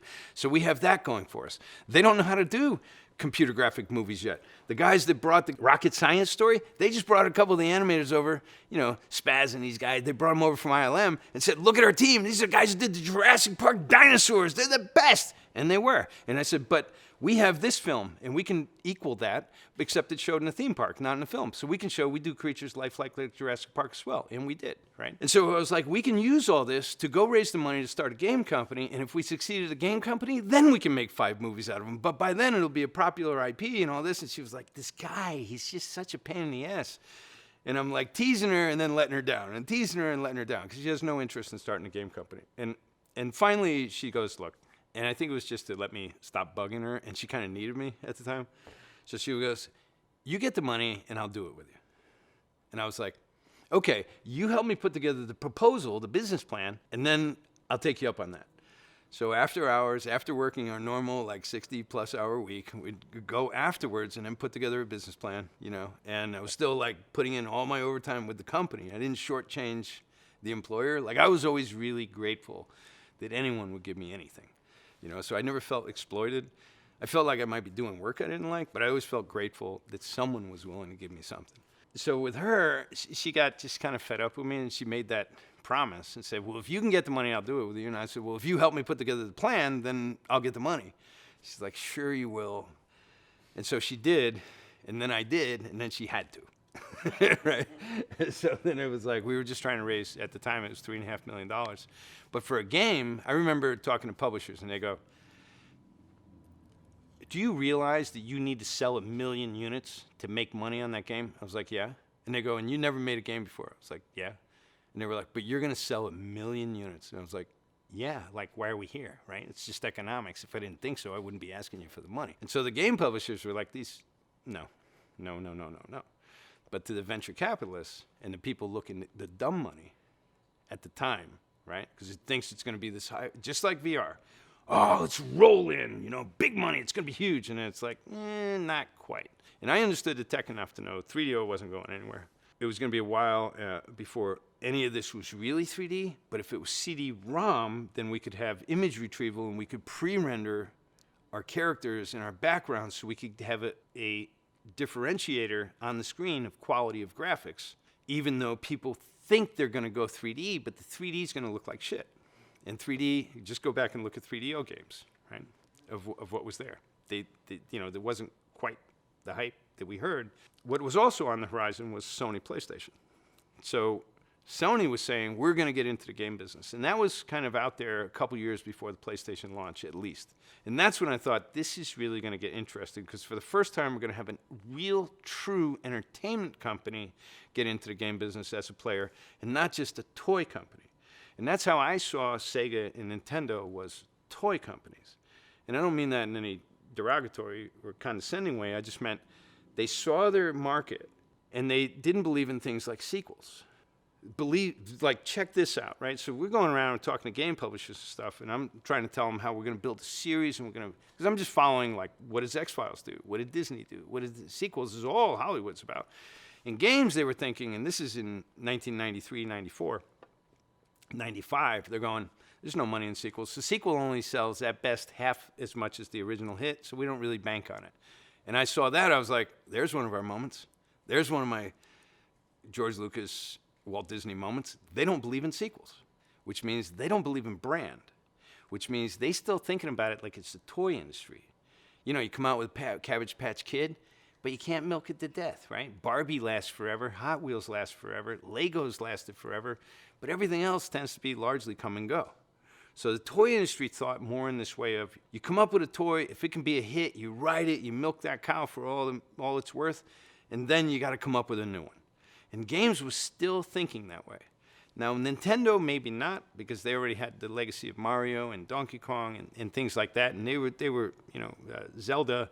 And so I don't know, because I wasn't interfacing with Nintendo, but I was talking to others, the US-based companies, some of the European companies. But it was amazing to me because they were like, there's no money in sequels. And I was like, great, okay, great. No money in sequels. Gotcha. Yeah, sure. Now look at the game industry, right? It wasn't brain surgery figuring this out. You just needed to understand the entertainment industry, except games was not studying enough of the entertainment industry to see where inevitably it was going to go. And the entertainment certainly wasn't paying attention to games because they were like, oh, that's just crappy graphics for toys. It's not to be taken seriously. And I was like, this is the moment to get in. They don't understand yet that it's going to be talkies. They don't understand yet that it's going to be licensing and toys. They don't understand yet it's going to be brand IP and sequels. But that means it's got to be deeper, richer universes. And in the shit you're currently delivering, I understand why you don't believe in sequels, because that story sucked. No one gives a fuck about your story because it sucks. If it wasn't good play, your character sucks because you don't have any character development. And so I was very critical of what the characters were in games. Not that I wasn't enjoying them, but when you put it up to a Hollywood standard of character development, character arc, what's happening across the multi-act structure, you had a whole different analysis of what constituted a popular character. So does Mario turn into a good movie? It's a fucking terrible movie, right? It's a terrible movie because it's not there to begin with, right? Does Ratchet and Clank make a good movie? I love Insomniac. Why would you make a movie out of Ratchet and Clank? How deep is the fabric of those characters? How many other game movies did we just give no depth that we expect from movies? So they brought to the movie the same superficiality that's in the game, except what they had the game going for it was good challenge. Now it's just a challenge to watch, right? So for me, I was like, if we build really rich characters with really rich, deep stories that aren't what you expect, so they have the ability to possibly cut through, then they might have a longer life. And as the game industry matures, then maybe they can hit the big time. Then maybe they can, really have their name in lights. So I'm waiting for the sort of trying to prep the idea of a big IP, thinking big, thinking deep, thinking long, so that not only would it make a good game, because I'm writing them all as if they're movies. And that's how I'm starting off in the development of them. What's the depth? How is their arc going to change? How does this slave who rises out of nothing and the least likely guy to ever pull it off, how does he wind up changing the world? And that was the arc of Abe through the Quintology, right? And through that, I sold Sherry on the story, but she still didn't buy into the game. I sold her, made her commit to, if I could raise the money, she'd join the team. And the other people that wanted to start a company with me, timing and opportunities and things, each of them went on to do great things, but it just didn't necessarily align. And I knew that the most important thing was managing the money. It was really securing the deals, getting a good contract, and managing the money partner along the way, or you're dead. Just like I saw happen in Hollywood with so many film projects and commercial projects and other projects. If the producer wasn't managing the client right, you could be doing the best job in the world. It probably is going to tank the project on you, right? Because if that relationship falls apart, you're dead. And a bunch of technical people doing great thing in a trench is not necessarily doing anything to manage the money and the money person, the money people, the real boss, the golden rule. He with the gold rules, right? And so rather than focus on a development team, I focused on who's the founding team. And I had a lot of people that wanted to do it, but only Sherry was like, I'll do it with you at stage one. And some people were like, I'll do it if you get the money. But then if you get the money, I want the terms of a partnership. It's like, it's not how the world works. Like, you're either going to take the risk and the ride with the risk, or I can call you after I have the money and I had to go unemployed for a while, and then you're going to say, oh, well, then I'll give him my 2 weeks notice and I'll start in 2 weeks for you. But don't expect to be equal, man. Like, grow up. This is the real world. If you want to take that ride, then you got to put in that risk, right? I'm not going to go live off my credit cards for 4 months and start a company and raise money and do all those things and suffer while you can have a free ride and then jump on and say, well, I want the same terms as you. Fuck you. Really. It's like, this is the real world, right? And in the real world, we all have to pay to play. No one's given, what's money? Everyone says it's not that important, but no one's giving it away. The Pink Floyd lyric, right? Yeah, but no one's giving it away, right? Everyone will tell you how important it's not, and no one's giving it to you for free. So there's a lot of understanding what was going on in the sort of business development of starting a company that a lot of people don't necessarily understand. And they weren't willing to have the discipline to understand. And I don't mean to anyone individually, I mean in general. And I see this all the time. Companies start up, and they start up with a group of friends, and then they realize 2 of them are mature enough to handle this, 3 of them are not. And pretty soon the investors are focusing on those 3 and telling the other partners, how are you getting rid of these guys? Because they're not cutting their weight, they're not doing what's necessary. Like, all kinds of things emerge that are complicated. When you're raising money and millions of dollars are at stake, it's like you all need to be adults and understand the business need, aside from, we're great craftsmen and you should just pay us, right? And it's easy as artists to fall into that level of perspective. You know, so some people are unrealistic with what they think their investment should be to what the reward is. So the opportunity comes, and one of the people that we're looking at doing this together says, there's this guy, and he's looking to spend money, and he's part of this investment group out of, you know, the Midwest, and they have a lot of money, and they want to do another rocket science story. We've got a good rocket science story, managing large teams. We know how to do 3D graphics. We know how to do games we don't have the experience in yet, but here's my trip, and I got well-versed enough in games that I could convince someone that I understood games well enough. It was kind of like convincing them that I understood wavefront software well enough. It's like, well, I know where I can Xerox the manual, you know? I had people like, I started talking to people that were gracious enough to give me the time of day, like Tommy Tallarico and David Perry and people like that, and they'd be like, this is how we build games. Why don't you come to Virgin? And when I saw how people were building games, I was just blown away at how brilliant what they were doing was with how little memory they had to work with. They're like, well, we got a cartridge of 128K, but we built this 40-hour game experience out of 128K in a cartridge. And you're like, what? It was so smart, you know? And the effects guys were looking at that stuff like, well, they're really simple and the graphics suck. And you're like, the graphics are a miracle for what they have to work with. And for what we have to work with, we're just sloppy and inefficient, you know, taking 24 hours a frame to render. These guys have to compute everything in a 30th of a second or it's not going to work. And so I was learning all that and getting more well-versed and being able to sort of be qualified by someone who did know what they were talking about. And one of the guys who was looking at the partnership, he goes, there's this guy, he's got some money, he wants to talk. I told him what you're doing, you should talk to him. I told him what we're doing, we should talk to him. So I met with the guy, and he said, I want to back you. I talked to him. He said, do you have the financials to justify? He goes, I have $2 million, and I want to back what you're talking about. I said, well, it takes 3.5. And he said, do you have the financial numbers to back that up? I said, I do. He goes, can you send it to me? I said, I can't. And so I sent him the numbers, and he was like, okay, I'll back it at 3.5. Then we get into the negotiation. It started off with a larger team of people, but it wound up being just Sherry and I. And part of that was I had enough experience to tell when the chemistry was going to fail.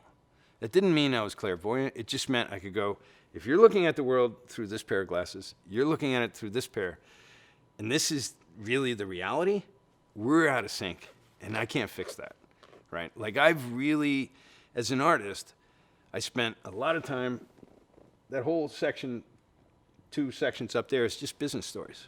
Just biographies of people's businesses. And, you know, whatever it was, whether it's connected to me or not, I was like, how do you think in business? And to an artist, it's very unintuitive, right? We go to art school to learn how to make prettier pictures and tell better stories and operate cameras, but we're not learning how to negotiate terms and build businesses and design business plans and understand market trajectories and marketing and all these things and the path to market and every complication therein. Like, but I was like, I'm going to have to learn this stuff.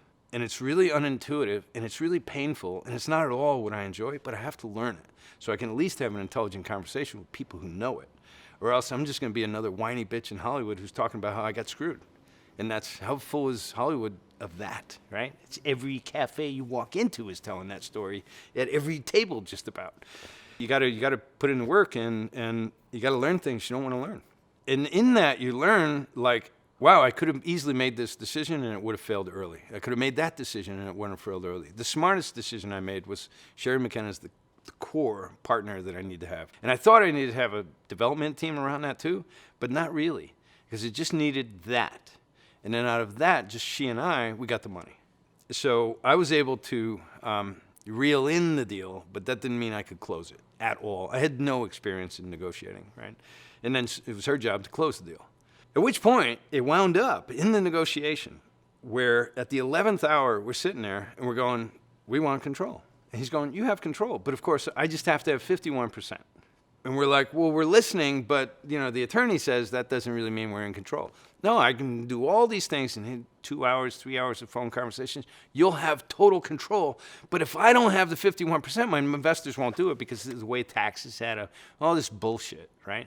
And where our attorney's sitting there, who used to be Lou Wasserman's personal attorney of 17 years, right, David Wexler, he's going, guys, he's got 51%. He can do whatever he wants, anytime he wants, and any piece of paper that they give you to the contrary is worthless and bullshit. And he knows it, but you don't. And I know it, but you don't. And I'm telling you, that's the deal. If he gets 51%, you have to do what the fuck he says, right? And that was the terms of it. And that was the language of it. I mean, it was like, okay. And we went, is that true? And he's like, no, it's not really true. And the attorney's going, it's true. Like, he's feeding you bullshit. It's true. And at that point, she goes, okay, then I guess we don't have a deal. And he goes, well, I can't come below that, but I can give you all those things. And it was like, so we got up and started leaving the meeting because we were like, well, it's not going to work for us then. It was a hardball move. And we didn't really have a plan because we thought, well, maybe he could have 51%, but we could still have control. Like, she hadn't raised venture capital before, and I hadn't raised any money before. I mean, I had won projects before in the millions of dollars, but it's different than, that's when someone has a project they need to get made, right? I can easily get a $10 million contract for a project that someone knows they need versus saying I need $10 million to go out and make money with on this idea. Whole different reality, right? We got up and started walking out, and he caved. And so he goes, I'll give you the 49%, because we really were going to walk. And we went, okay, and we sat down, we did the deal. But another lesson is they never forget. They never forget. And so from that moment on, that relationship was one where he was figuring out how he could get that control back. And that's just business. I didn't think it would be that way, but that was it. Like, for certain people in the world, you realize that if you beat them in a negotiation, you lost. Because you cannot ever win. Whether it's, and I'm just saying this in general, not necessarily that individual, or the narcissism of people, the egos of people, the sensitivities that they have, the must-haves that they have in their own way. You might get the better deal at the moment, but you lost. And you don't know that, and you might not find out for a while. We had the money, and now it's like, great, we have the money, but we don't have a team, right? Now, I had the opportunity to start shaping where we're going to be based out of, what's going to go on. And I didn't want to be in LA because LA was rating everyone who had computer graphics experience. And without going down that path, the investor group owned another company that was on the Central Coast, and it was a gaming company, and it had experience in gaming. The CEO had been a vice president at one of the big platform holders, one of the big console companies, and he goes, well, they have the engineering and the designers. You guys are really bringing the art and the direction and the story and all that and the computer graphics. You can come together. And we were like, well, maybe we'll relocate out of LA to San Luis Obispo. We'll work with that other company, but we really want to be our own. Long story short, he winds up getting rid of the heads of the company, and we wind up taking all their people, and forming. So ours became the singular unit, but half of it came from, we didn't hire them, it was kind of inherited. That's a little bit down the road, but right in the beginning I was like, I need a killer production designer. Went back to one of the guys we talked about starting a company with, Stephen Olds, who's a brilliant production designer. He designed Ape and a lot of the cast of the original game. Brilliant, really brilliant production designer. So I got Steve Olds to sign up, and he went to school at Cal Poly in San Luis Obispo. He was like, I like it up there, I'll go. So that was the first one. Then it was like we slowly started hiring animators out of Hollywood. So we were trying to hire the Hollywood animators and CG people that had that level of experience, but then the games, we had to bring the programmers and the designers from the game industry. And because it was sort of two cultures merging, there was some frictions in that because different hiring practices, different weeding out of who you want, who you don't want. So it wasn't a perfectly harmonious relationship, but people came together and we delivered product. And so September of 94, we signed a deal. October of 94, we officially incorporate the company. November and December, I'm up in San Luis Obispo trying to secure space and all these things. Sherry's still finishing a project in Los Angeles, so I come up myself and start working it out. I set up a studio, I set up an office. We have the help of the supportive company, let's call it the sister company. And out of that, I start quickly getting up the visualization of ideas, because now that we have the money, we also know that we're going to have to get a publisher deal so the investor can get out, right? Because his go public story is quickly sort of evaporating for various reasons, right? One, the dumb money's starting to get wiser, even that quick. The 3DO's out, but PlayStation's not out yet. So we're in 94 and 95. Now I'm really trying to piece together the narrative of the story so we can put together a demo, get things running, and eventually have a prototype that we can go out and sell to a publisher. In that, we start shaping up the idea and the formalized journey of Abe. And I didn't have that formalized, like this level would become this level, would become this level. It was more like, here's this big story. Here's the first game. Here's the essence of it. Here's some drawings. Here's some pictures of some places. Here's some things. Largely stuff that I had cooked up by that point. In hiring Steve Olds, I was able to start filling in those blanks and start mapping out, like, here's how the game would work. What I saw in the game was I wanted to do a flip pages instead of side scrolling. Flip pages was because then the screen was largely still, and Flashback did this, right? Out of This World did this. Prince of Persia did that too, where the character is walking on a screen, but the screen is still. This is where we're making decisions on what type of game, what the format is. And this is where I had decided it's not going to be a real-time 3D game, because the real-time 3D graphics basically sucked by the comparisons that we had come out of. And I'm not trying to be unrealistic or prima donna and looking at games going, oh, better graphics are better. I'm looking at the technological capabilities and saying, how do we differentiate ourselves when the 3D games are barely going to be able to do it because they're all going to look the same, because they're all going to have no horsepower behind them, right? And we know 3D. So while the industry went 3D, we went sort of the old world, but used the CD-ROM capacity. Now it's 600 megabytes instead of 5 on a cartridge or something, some ridiculous low number on a cartridge.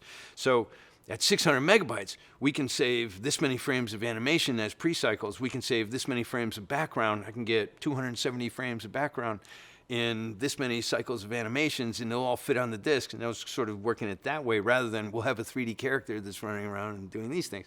So I'm looking at it that way to go, if we can do that, then even at an NTSC resolution, we can have pre-rendered beautiful 3D worlds, but you're just not going to be able to move around in them the same way, but the character can.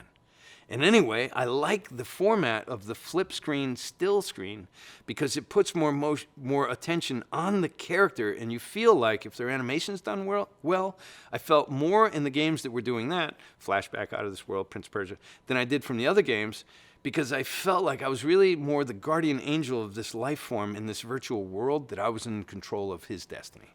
And that I thought was very compelling. And when I was showing Sherry a bunch of games, and she was like, and then Flashback, she was like, oh, wow, he looks like he's there. And now you go back and you look at it and you go, not at all. But at the time, he really did, like it was the beginnings of feeling that. And I really felt like I want to create experiences that you really feel responsible for the guy. You're not trying to project yourself into him and saying, well, I did this, like you would in a first-person shooter or something. You're looking at it and going, I want him to survive. I want him to succeed. I want him to not suffer. So before we have more of a treatment, right? Now we're actually writing the story, figuring out the format and the flow. So the format we decide is flip screen. It's all going to be animated bitmaps, pre-rendered, that are playing back to get a unique look to differentiate from the rest of the products in the field. And we knew everyone was going to be going for a real-time 3D, and we thought that was a differentiating factor. Now, and then I told Sherry, no, this is going to be 2D, and the character's only walking back and forth. And she's like, again, he's doing it to me. It's just, why? And I was like, because it's going to look like shit otherwise. So we have the company, and then we put together a little bit of an engine, and we pulled together a prototype that looked like the first level of the game of Abe's Odyssey. It was the first level of the game. right? Without the whole back end, but at least that first intro sequence where Abe drops in from the movie, and we had the movie of the opening story. So I knew how to sell things in a pitch. And so I was like, what we need to really prove to publishers that we got something here, something viable, is we need that magic moment. And that magic moment's going to be the story told in better quality CG than you've seen in most games ever before. And then it's when it drops into the game screen, it's going to be magic. And then I'm going to go, and now you're in the game. And they're going to be like, what? Because it hadn't happened before. And so it was so hard because our game screens were actually half NTSC resolutions, NTSC being like 720 by 480 lines. And we had to make them fit, we have to scale them down to half the size, and then in-game scale them back up so they were only half the resolution of the actual screen. And that was to save memory space and performance. And then the other things that we had to do was video played back at a different rate. And so it had a chip that would play video that was different from the ways the graphics displayed in the engine for the screen, right? So it had like one way for video playback and another way for gameplay interactions. And I don't remember the technical terms on all these gotchas at the time. But what we had to make was there was no way. When we started it, it was like there was no way to have a movie seamlessly go into a game screen.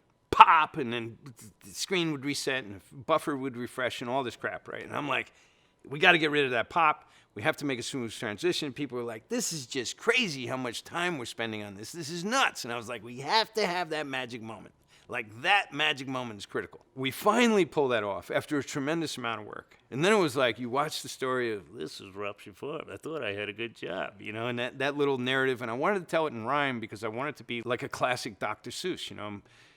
My mother had Green Eggs and Ham read to her, and then she was reading Green Eggs and Ham to me, and I kind of wanted that kind of timelessness, so I did it in rhyme. We did it in rhyme with a writer, Paul O'Connor, who was helping me with this at the time, and he was a game designer / writer. When that magic moment worked, everyone was like, wow, it works, you know? And we had the movie just dropping them in, and the way it worked was the way that story ended with the camera and then came to the game screen. No one had seen that before.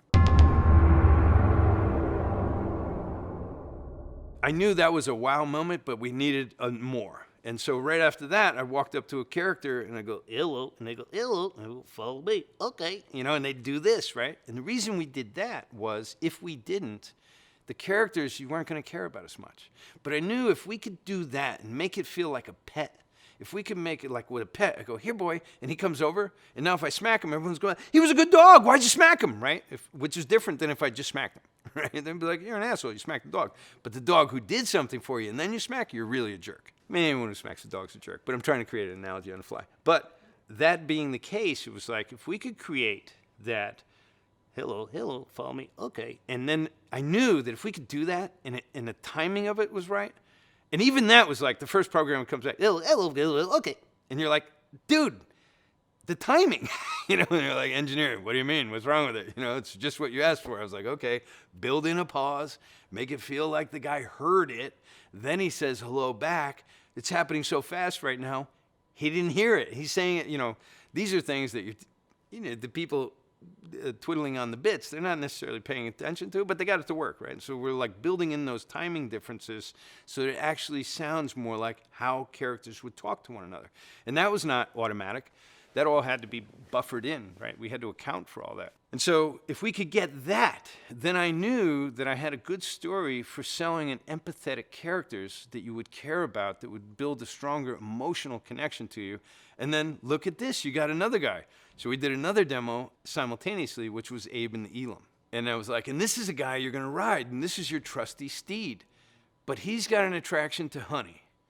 And so check this out. He's going to get stuck by these food traps, and you're going to have to get him out of there by knocking down bees' nests and getting them stung so that you can do. So it was just puzzles out of character relationships. And those two cases, the movie and the story and the cinematics and the audio dropping into the game seamlessly, the character taking off, talking to other characters in the world in a really superficial way. And in that, I was like, let's throw words like you would throw a punch. Instead of walking up and hitting or shooting or opening the dialogue box, let's walk up and let's throw a word so that we can have a vocalization of the relationship. And even like hello was kind of select, and follow me was move, and wait was paste. So if you think about the most mouse motions of, and this is how I was thinking about it, I was like, well, we do this with editors all the time. We do this in an RTS game. This unit, go over here, right? Select, go there, and then wait there. So if we could establish that words would make you feel more connected in this relationship of him getting somebody and then leading them somewhere, and then if they got killed, so I would demo like this. I would be like, yeah, so I could get this guy, hello, follow me, okay. And they're like, oh, that was really cute, because they hadn't been seeing that before. Outside of like Blizzard's Warcraft games, where they were starting, every character you clicked on had entertainment qualities coming out of them, had jokes, and if you clicked on the sheep enough times, they'd blow up, and if you clicked on these guys, you'd hear 5 different responses from an orc, and it was always funny and had character, right? And I was like, that's doing it right. Mario was doing it right, but a lot of times I felt like there just wasn't the personality in there to give them a sense of life that would make me feel a little more empathetically and emotionally connected to them. So that's where we focused our prototype, was making it look like a vertical slice of the game, but really most of the game wasn't running yet. It was just all kludged together, right? Terrible engine. And then we got Elam running, and then they could tell this is a really unique looking thing. And then the bidding started. Yeah, and then we went around and showed it to some publishers, and then everybody wanted it. At the time, PS1 and PC was the target, and they launched simultaneously, but everyone remembers the PlayStation. We reached a sort of milestone of, we have the prototype that we can go and engage publisher discussions with, but the investor relationship was going south. You know, part of it, I think, it just didn't become a quick flip like rocket science would have been. You didn't turn your $2 million into $10 million in 9 months. Now it's going on a year, and now it's looking like you're in the real game business, not just a quick money business. And so that relationship was going a bit south, and then whoever was going to come in was going to buy that person out. And so we had Activision. Bobby Kotick flew up in his plane to the company to check it out. He wanted the title. EA came down. They wanted the title. Bernie Stoller, who's running Sony, he wanted the title. And it just so happened that they went back in a relationship with Sherry, Bernie and Sherry. They were literally, when they were young professionals, they were friends. They hung out, her and her husband, he and his wife, used to go on vacations together. And then we're at Oddworld, and she gets this letter from Sony, and we had dev stations, but we didn't have licenses for them. It was all so wrong, like everything was being done wrong, you know. And she gets this letter. It says, if you're going to be a Sony license, you need to be, you know, Bernie Stoller. And she's like, Bernie Stoller. She calls the number, and she goes, and she leaves a message. She goes, I don't know if this is the Bernie Stoller I used to know, but this is Sherry McKenna. I knew him, Bernie Stoller. I'm just wondering, is this the same Bernie Stoller? Because I'm making games now, if it is. And then we get a call back. She's like, Sherry McKenna, what are you doing? You know, it was the Bernie Stoller from way back when. He's the president of Sony now, in charge of PlayStation in North America. He saw the title. He goes, no, you want to do it here, right? And so we got EA, we got Activision, we got other companies that have long since gone out of business. So it's probably like 6 publishers really stepped up, really wanted the title, including Rockstar, which was a fascinating movie I can't talk about, a fascinating meeting I can't talk about in public. But it was like, these guys are going somewhere, you know, because they were just lit. But exciting, you know. They were like, you guys are the rock stars. You're making these crazy games, man. Why, you know, you should be wrecking hotel rooms and being on the cover of People magazine, man. That's not happening. This is what we're going to do with you guys. Make you rock stars. We're rock star. You know, I was like, wow, these guys are going to make some crazy kind of difference. And look at history, you know. But, we have the game, we have the prototype, and we're now in sort of a little bit of a bidding war, but it was more of a crisis because we were in a battle with the investor, and thank God they didn't only have that 49%, or else we would have been out then. We would have been out. Just, you would have collapsed the whole thing just because, for whatever reasons, it didn't matter about how successful it could have been, it would have been sunk. So because of Sherry McKenna, we prevailed that, right? Because of the team, we had the product. We were going to go with Sony, and then Bernie calls us and says, I'm going to Sega. I'm going to Sega because I'm going to launch this new system there, and you want to check it out, but this was the Saturn. But really, you want to talk to GT Interactive. That's the company you should be with. Here's the guys. This is why. This is all the reasons why. And we were like, who's GT Interactive? Well, they had just started.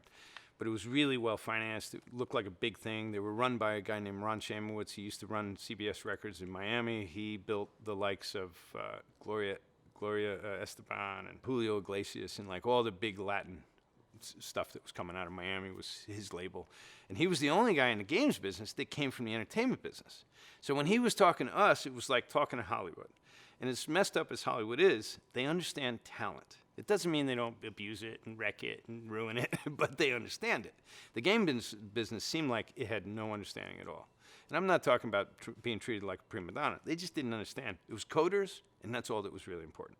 It was kind of like computer graphics in the beginning. They didn't really understand as much of the value of artists and, like that, because if you didn't have a computer science degree, what good were you? And I remember when we showed the game at the first E3, Trip Hawkins was in line a couple times because he brought his wife back to watch it again. And I remember, because I walked up to him and I said, what'd you think? And he goes, I just think this is amazing. I brought my wife back and this is, what we're doing. I said, well, this is our game and, this is what I do. He goes, well, what do you do? He goes, you programmed it? I said, no, I'm the director. And he didn't know what that meant. He goes, so you're an artist? You did the artwork? I said, I'm actually not much in the tools of the game. I'm the director, like a film director. I write it. I design a lot of it. I work with designers. I work with this team. I work with this team. And I'm the guy who makes sure it all comes together in one cohesive whole. And he's like, but are you programming it or are you doing the artwork?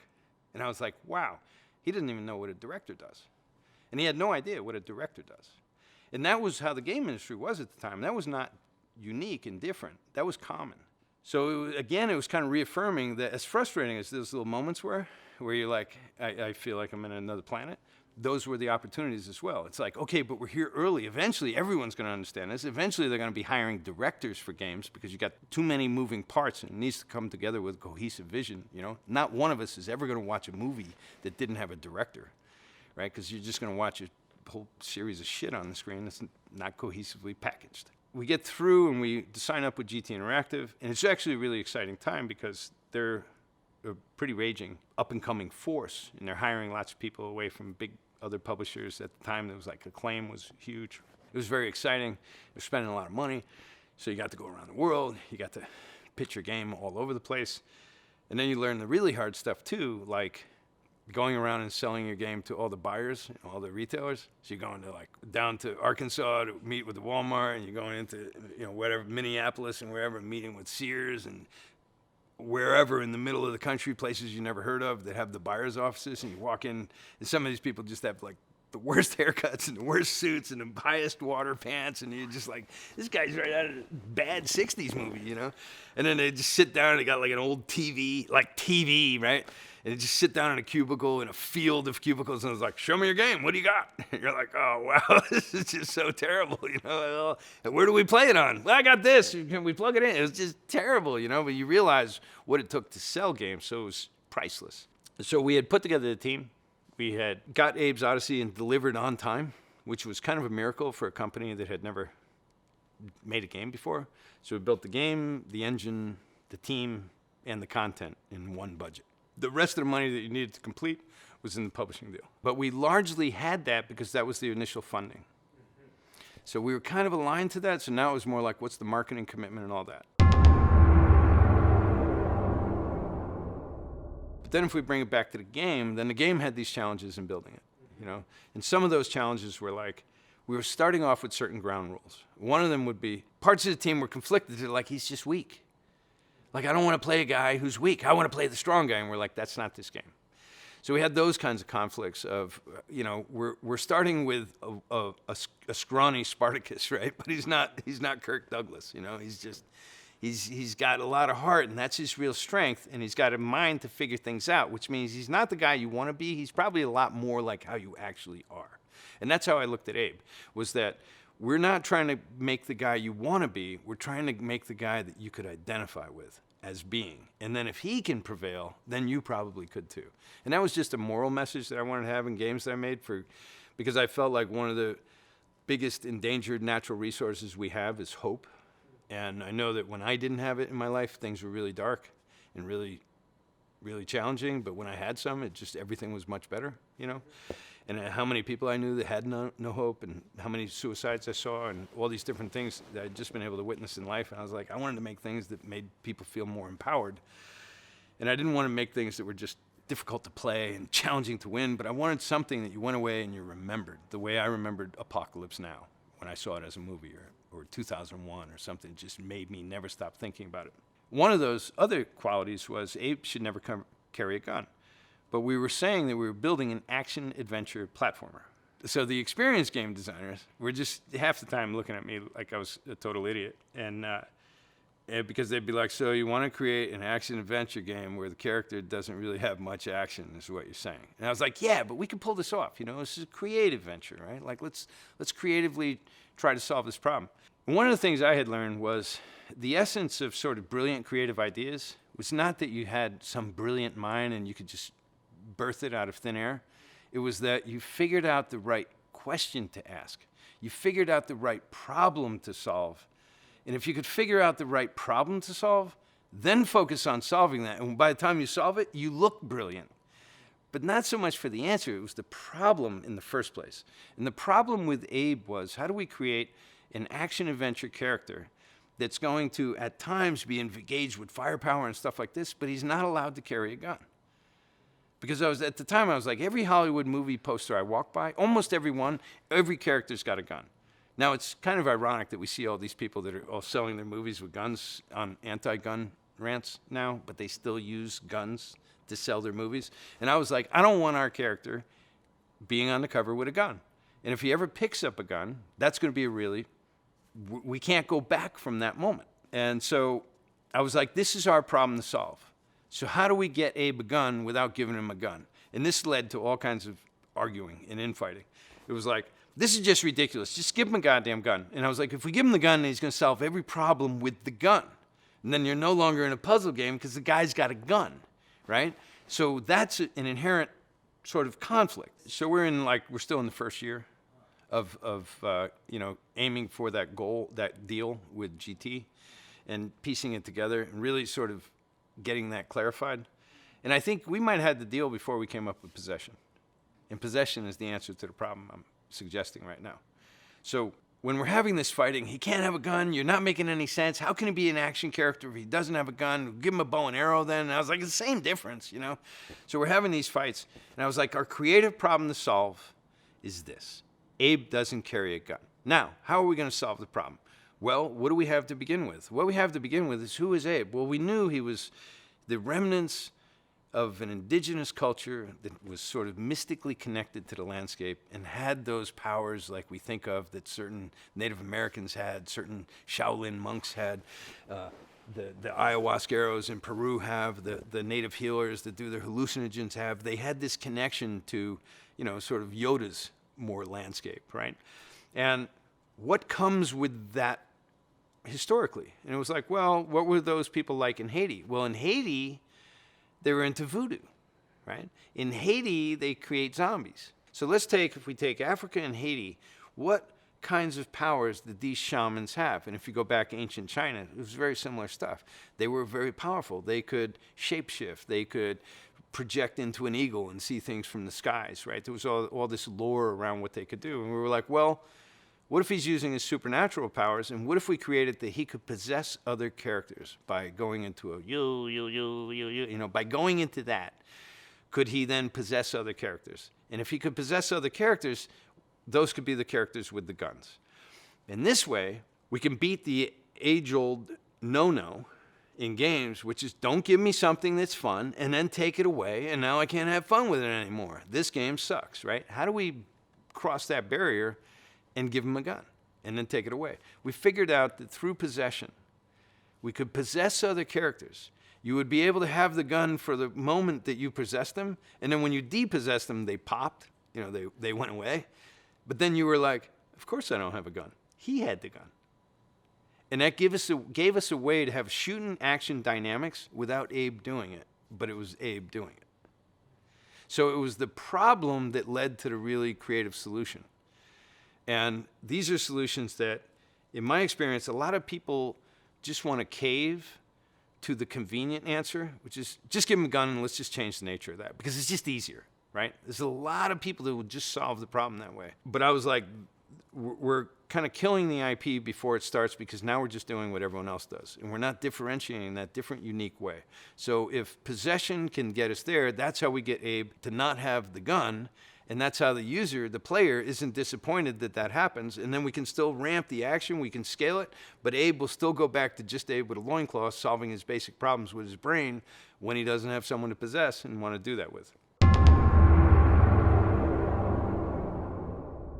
Those things, on some level, created some rifts that didn't necessarily ever get healed, in some ways. Because at that level, I was becoming the director and just went, okay, now I have to make the decision. We're going this way. At the time, games was more of a team sport, and it didn't really have as much a director role. And it's something that Ed Catmull used to say about Pixar in some discussions I had with him. He was like, we have to figure out how to make art a team sport where 200 people can feel as though they're creators of this process. Now in film, it was just the opposite historically. The director ruled. Sometimes the producer was more the director. But in games, they were used to a collective comes together and merges the best ideas, and that tends to be the game at the end, unless you had like a Miyamoto game or, a Ultima game, or, where you had a really strong personality that had a lot of credibility in building that IP, probably began it in the beginning on their own. So that wasn't really what we had. We're at, a 60-plus person company, and some people had game experience, some didn't. So when it came to myself and the CG part of the studio and Sherry, who was the CEO, we didn't have the game experience.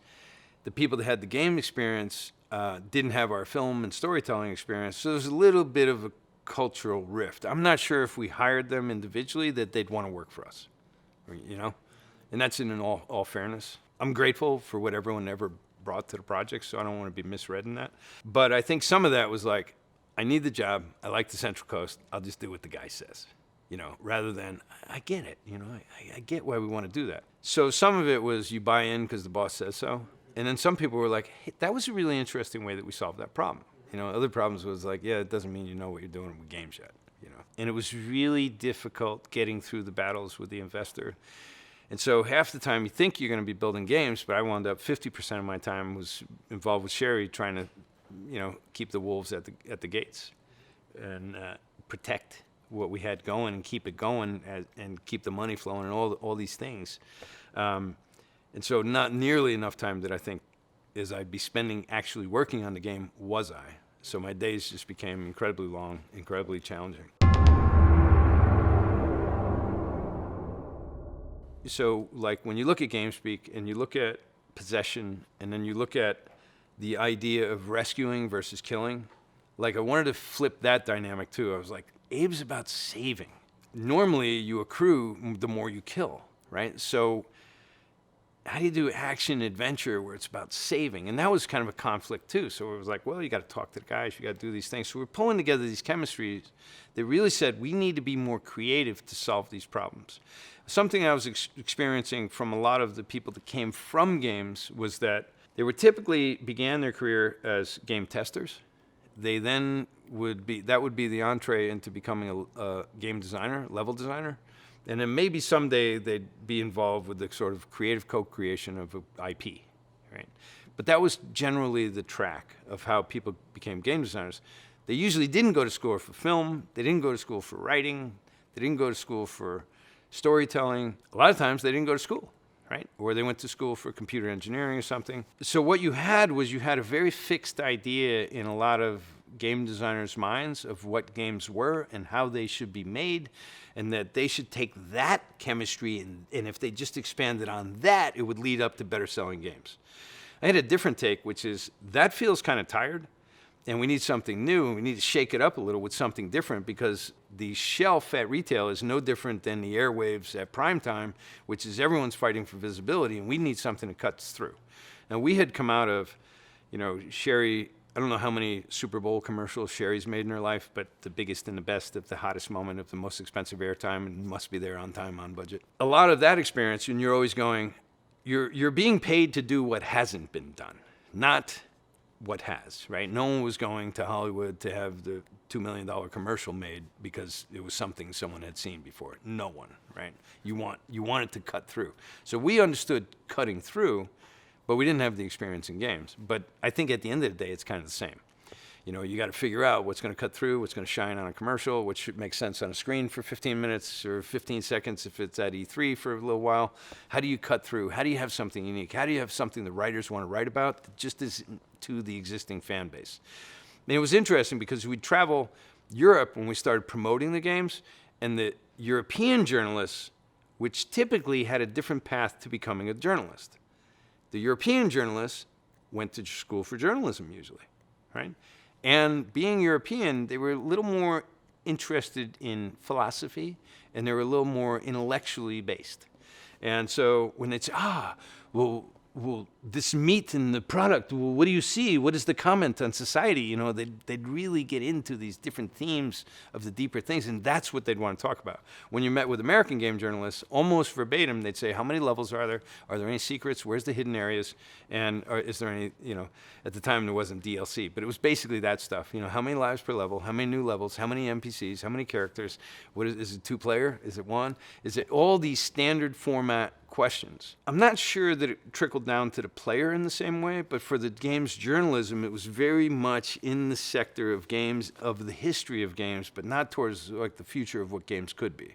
The Europeans were way more interested in what the future of games could be, and way more interested in talking about the steps you might be taking to deliver a new type of game. So that was an interesting thing to discover, and I was just thinking, engaging content is more engaging no matter what the medium.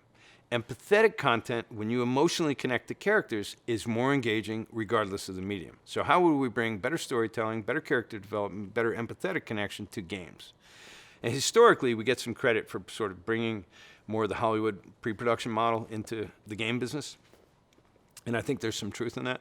It was tough. It was brutal. And then the money and the relationships made it more brutal because a lot of times investment groups are not necessarily straight as to exactly why they're investing you or exactly what their motivations are. People find this out with venture capitalists all the time, right? You find out they might have invested in your company because you had something that they really wanted for this other company. But you think you're on a path to have your own success, and you don't figure out they're just setting you up to fail so they can wrap it in here. That happens all the time. And those are the less written stories, right? I can't put names and all that on there because I'll be ruined. But that's common. If I go back and I think about what other solutions we might have had to possession, I don't remember any in particular because they all just wound up being on the veto floor pretty quick. It was kind of easy to tell, is this going to work or is this not? Some other ways that we were thinking was like, well, what if we are only encountering these forces in technological, factory, industrial-like areas, but Abe could take over a machine and then the machine does the fighting? Or he could take over like a control center and then he's remotely controlling something else. We were thinking of those things. They just didn't have personality, or they had a limiting factor of where they could take place, so it couldn't take place anywhere. So that was like, if you had a list of pros and cons on the checklist, you know, con, it doesn't make sense that we would find one of these control stations in a native place, in a natural environment. That's a con. Another con, we're dealing with robots and they don't have personality, so we don't feel the same emotional connection. Another con. And we'd be like, okay, well, that's not a perfect solution. Let's move on. When we found possession, it was that it could work anytime, in any place, in any environment. And it solved the core problem of it got rid of the weapon, but you didn't feel like you lost something.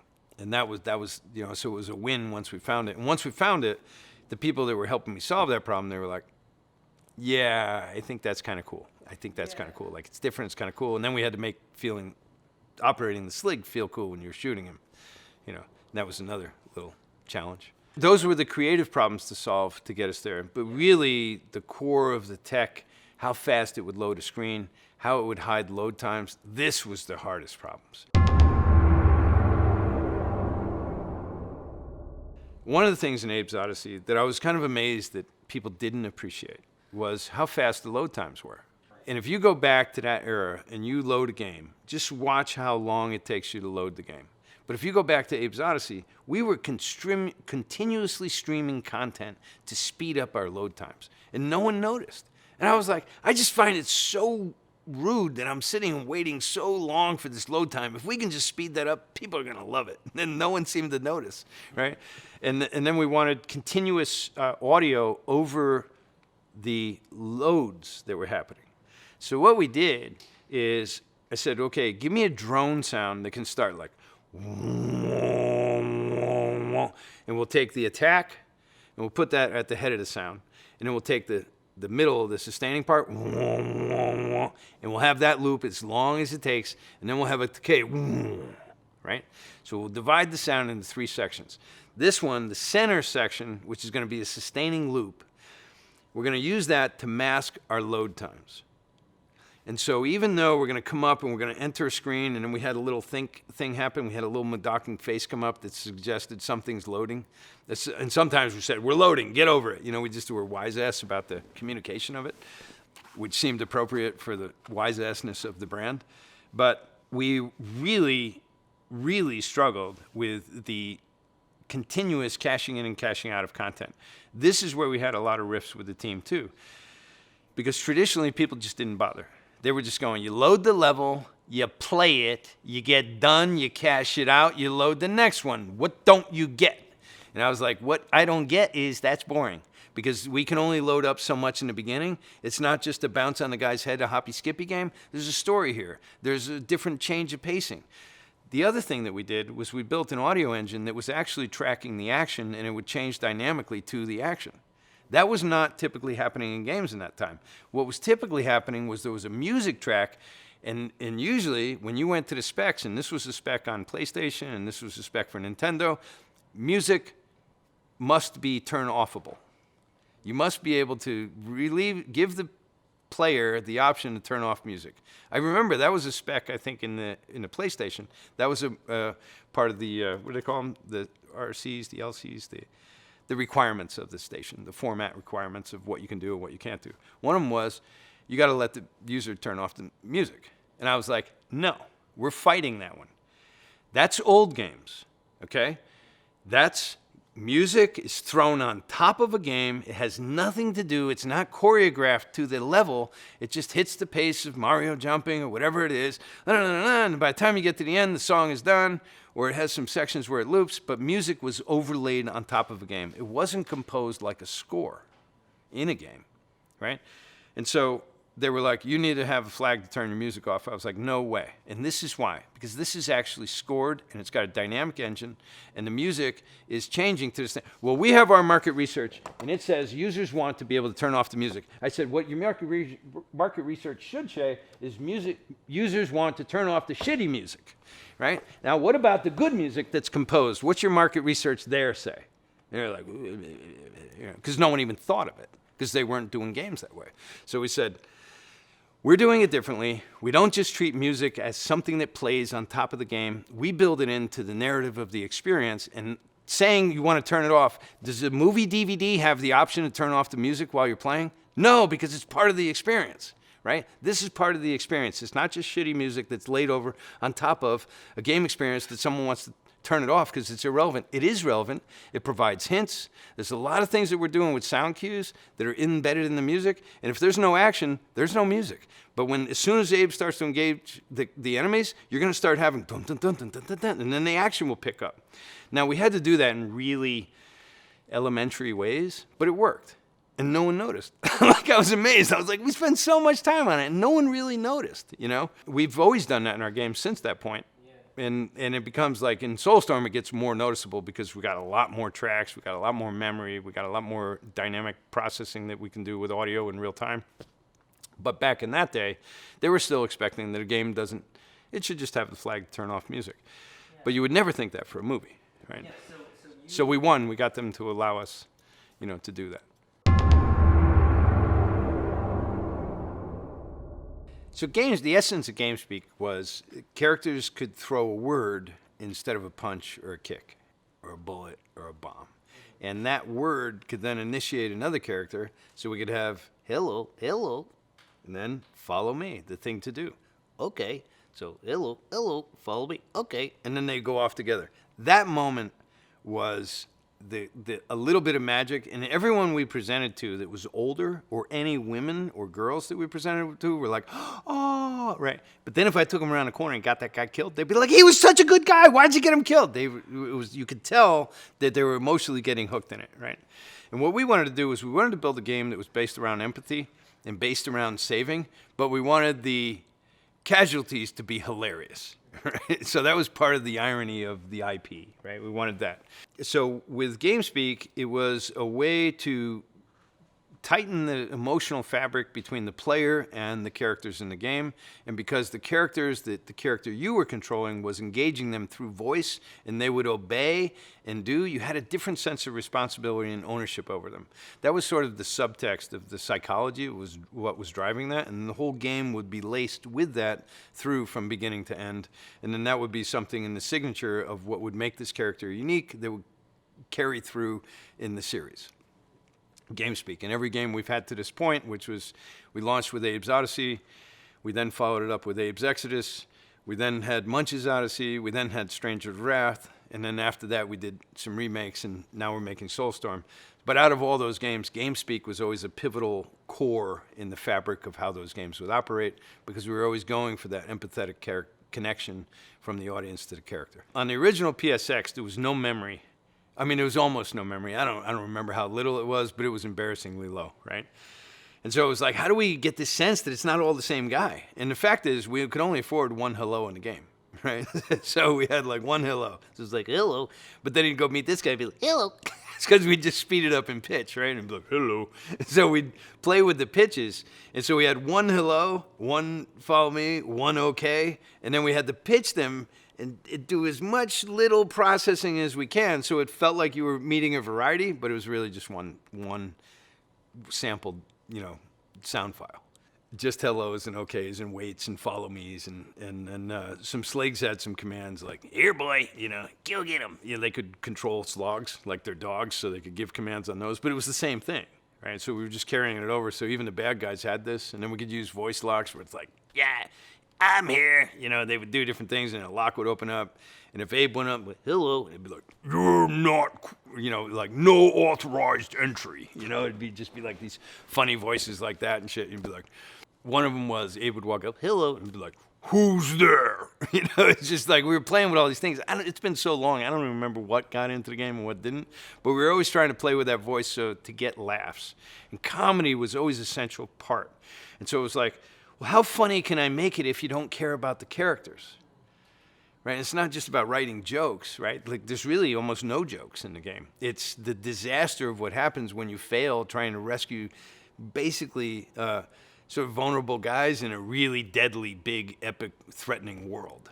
And the failure should be hilarious, in a black comedy kind of way.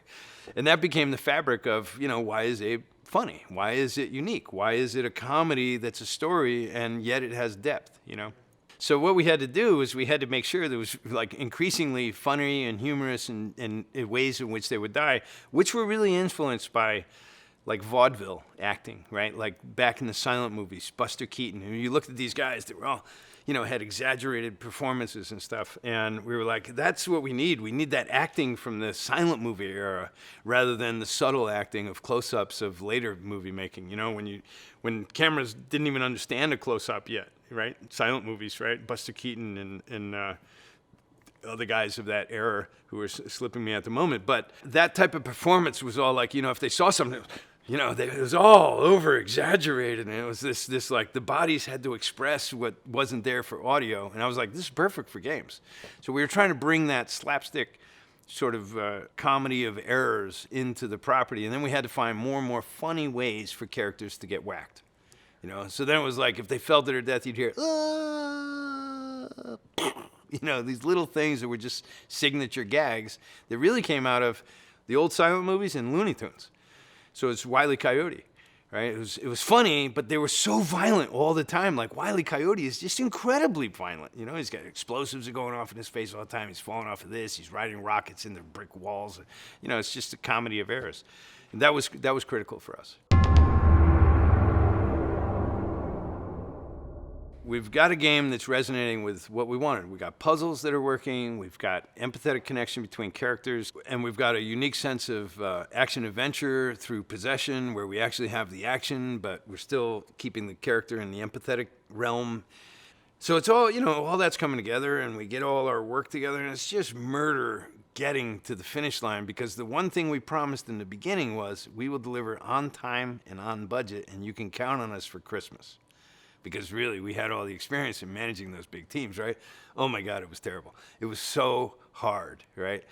But we knew if we don't do this, we're tainted out of the gate. If we say we're coming out for Christmas and we miss it, they're a public company. Like we were empathetic and understanding of the conditions they were facing. In the industry we came out of, more so Sherry McKenna, if you don't deliver a Super Bowl commercial on time, you will never work in that town again. You will never be hired by an ad agency again. It will not happen, because they will have lost millions of dollars in airtime, and they will hate you forever, and they'll make sure everyone knows to never use you. Same in Hollywood. If you blow a whole movie, like really blow it, you'll never direct a movie again. So we were in this situation where you need to deliver. And that was pretty extreme. And the game industry was still largely in the model, well, we're delivering when it's done. It'll be ready when it's ready. Remember that era? It'll be ready when it's ready. And I believe in that. It's just that it's hard to build business around that, right? And so we literally killed ourselves. I mean, it was really hard to deliver that game. And we finally get the game done. And we think we've got it done, and we send what we believe is the final gold disc for manufacturing. And we send that off after we've been through all our bug testing and all this and that, but we're still hammering on it. We're still hammering on it because maybe we don't have something right. And we're just hammering and hammering and hammering, and we find this bug, and it's a crash bug. It's a Class A crash bug. And we're like, stop the press, and we contact, and we're like, boom, we get on the phone, and now it's too late, so we're calling people at home because it's late at night, and they're on, the GT is in New York. And so we're calling New York, we're like, you can't send that game to the press, can't send the game. Okay, we got it, we stopped it, no problem. Okay, because don't send that to manufacturing. We found a Class A crash bug. We're going to fix it. We can fix it by morning. We'll have you a new disc FedExed by this time, arriving at your offices, and we're good. But thank God we found it. You're not, okay, we're good. Your disc is not going to manufacturing, right? It's not going. So we stay up all night, fix the bug, ship off the disc hits FedEx in the morning. And back then was like burning a disc took hours, right? Burning a disc is... Right now, we stop production if a truck goes by. That's how it used to be when you burned a disc. A truck went by, you're like, it just ruined the disc. We need to reburn another disc, right? It was like if the room vibrated. I mean, it was terrible, right? And all this primitive stuff going on. So we stay up all night, we fix that bug, we ship off the gold disc, and then we find out sales approved the previous disc to go to manufacturing. And we're like, what? What? Well, they saw the demo yesterday. They thought the game is great, and they said it's good enough to ship, and they want the manufacturing run. So someone in sales made the decision, not a gamer, right? Not a gamer, to understand what does it really mean if we have a Class A crash bug that's repeatable throughout the entire game. These circumstances set it off. It's not like in level 1 in this one area it might happen. If this happens, it'll happen over and over and over and over again. You'll ship a shitty game. So that disc that we did everything in our power to stop from going to the press, without checking with us, after we made it 100% clear, we're staying up all night, we're getting you the disc in the morning, you'll have it there tomorrow, 1 day delay, we'll still make our deadline, everything. Somebody in sales, I don't remember the role, but a very important person, not a gamer, was like, the game's fine, they're just being perfectionists, ship it to manufacturing. That's the first print of the first run of games, and maybe that was 500,000 units to 1 million units, maybe more. You're screwed. Well, first of all, just look at it this way. Every disc had a $7 manufacturing fee on it, licensing fee. So 1 million games is $7 million in manufacturing, just in the licensing fee. It doesn't even pay for the plastic, right? They don't care that you screwed up. Now you want another run? Too bad you're not going to be selling those, except they decided they would sell them. So our first batch of games, because you're usually not batch manufacturing the millions of games that you think you're going to need. Maybe they'll start with 500,000 or 1 million, or today even less, and see how the traction works, and then you're going to fill the queue with more manufacturing, hopefully before they've all been sold from retail. So they're going to manufacture some, see from retail how well it's doing. If it's selling like hotcakes, then they'll manufacture a lot more, and then they'll feed the pipeline. But all of that is a negotiation. There's other games that are in the manufacturing queue at Sony or later Xbox, or PC was easier because it wasn't controlled by one console holder, one platform owner. But you really, like, if you wanted more discs, you had to have a lot of muscle to be able to get in the head of the line, so you got those discs made and on the shelf by the time the other ones were running out. But that first game of our first release hits the shelf with a Class A bug. And now our own team is starting to read the reviews because they're starting to come in from the players. We already got great reviews from the magazines because they knew, well, that's not the gold disc, but you're close, and we got some crash bugs, but here's the stuff, right? So the bad disc is what winds up on the shelf. To compound that, a hint guide is made. The hint guide is special for GameStop. GameStop really gets behind it, and you've got nice in-store standees and stuff like that, and posters and banners in the stores and things like that. They're doing a hint guide. Well, I didn't get to approve the hint guide. Now, we had approvals on all marketing material. We had final approval. This one didn't happen to get approved from us. It slipped through the cracks.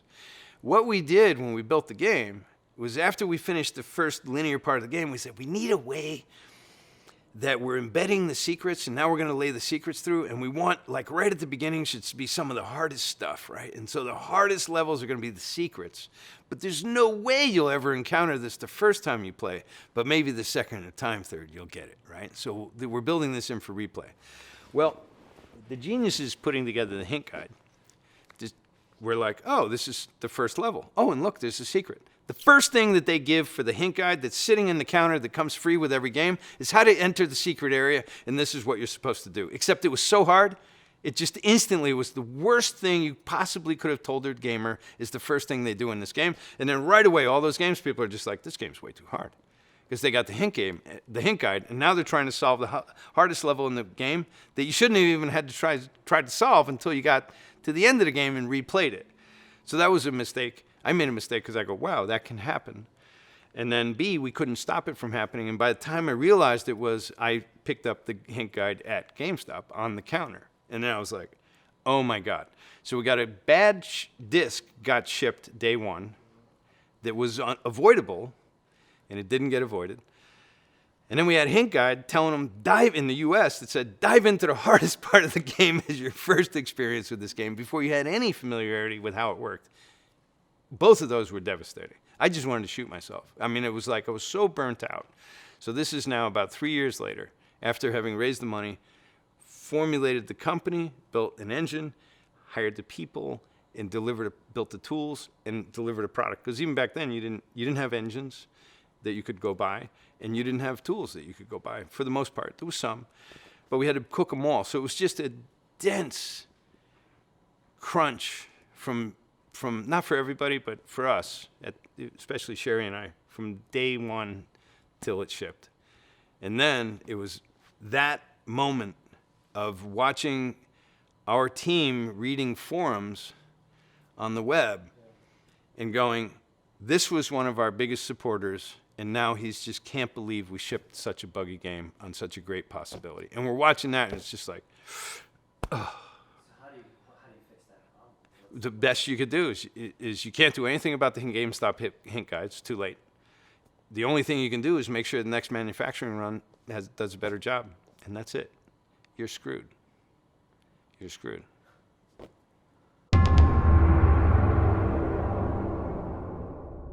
Abe sold, I think, at the end of the day, over 3 million, possibly 3.5. It was really hard to judge exactly how many units he sold because the way tracking was done. In fact, because of that fuzzy tracking, that led to how we got the company back later, because that became a forensic audit. And then you find out how much you weren't paid, that you were supposed to be paid. And that became the leverage of a negotiation to get the 49% back that we gave up with the original investor. So it's kind of like everything can be leveraged in different ways over time. In the history of this, I won't say when and with who, but we got a heads up that we should do a forensic auditing on the accounting to find out how much money we weren't paid, that we should have been paid. We got a heads up. And so we did it. Now Normally, you don't have the funds to do this because that audit is at least $250,000 to $500,000 just for the accounting audit. So as a developer who had a budget, no publisher is going to say, and we'll include in your budget the $500,000 it's going to take you to audit us to find out how much we might have screwed you, right? So because of Sherry McKenna, she had more money than I, we did the audit. Millions and millions of dollars was never sent to us that was supposed to be. Now, exactly when, exactly who was now really fuzzy because you had companies sold, companies acquired, companies rebrand, different continents that the owners are based in. But the end of the story was that became something that we could prove. And because of that, we were able to enter a later negotiation under a different circumstance that related around Munch's Odyssey, and we were able to leverage, give us the money you owe us, or give us back the 49% of the company. And we got back to 49% of the company. Because at the time, that party didn't have the money they owed us, but because of the forensic audit, it was now basically, you know, the rules of capitalism, like, you owe them. I think, you know, for me, it was like I was living the story that I read about with Ridley Scott making Blade Runner. When Harrison Ford wanted to quit because the studio was making him re-narrate over the film, and it wasn't supposed to be narrated, and then they changed the ending to have him flying out over green grass trees with his replicant that he escaped with, you know, Harrison Ford at the end. That was the studio's version. When I was reading about that story, and I was hearing about people who had worked with Ridley Scott and how emotionally devastated he was that they kind of ruined his film, I felt like I was living that moment. And I was like, I don't know if I could handle that. And now here I was, like, living through it myself. I was like, we made a great bug-free game, and that's not what people are playing, right? We had a great deal of an opportunity to show them how to play better, and that completely flunked, right?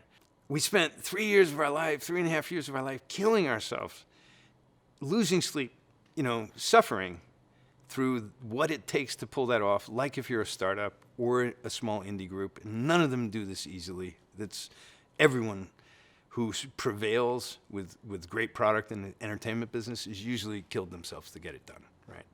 And that's how you come out above. It's like everyone's got the same sort of starting point, but who's going to win? It's just like in sports. The ones that practice harder, more relentless, and are more determined to win, right? Like, it's just brutal.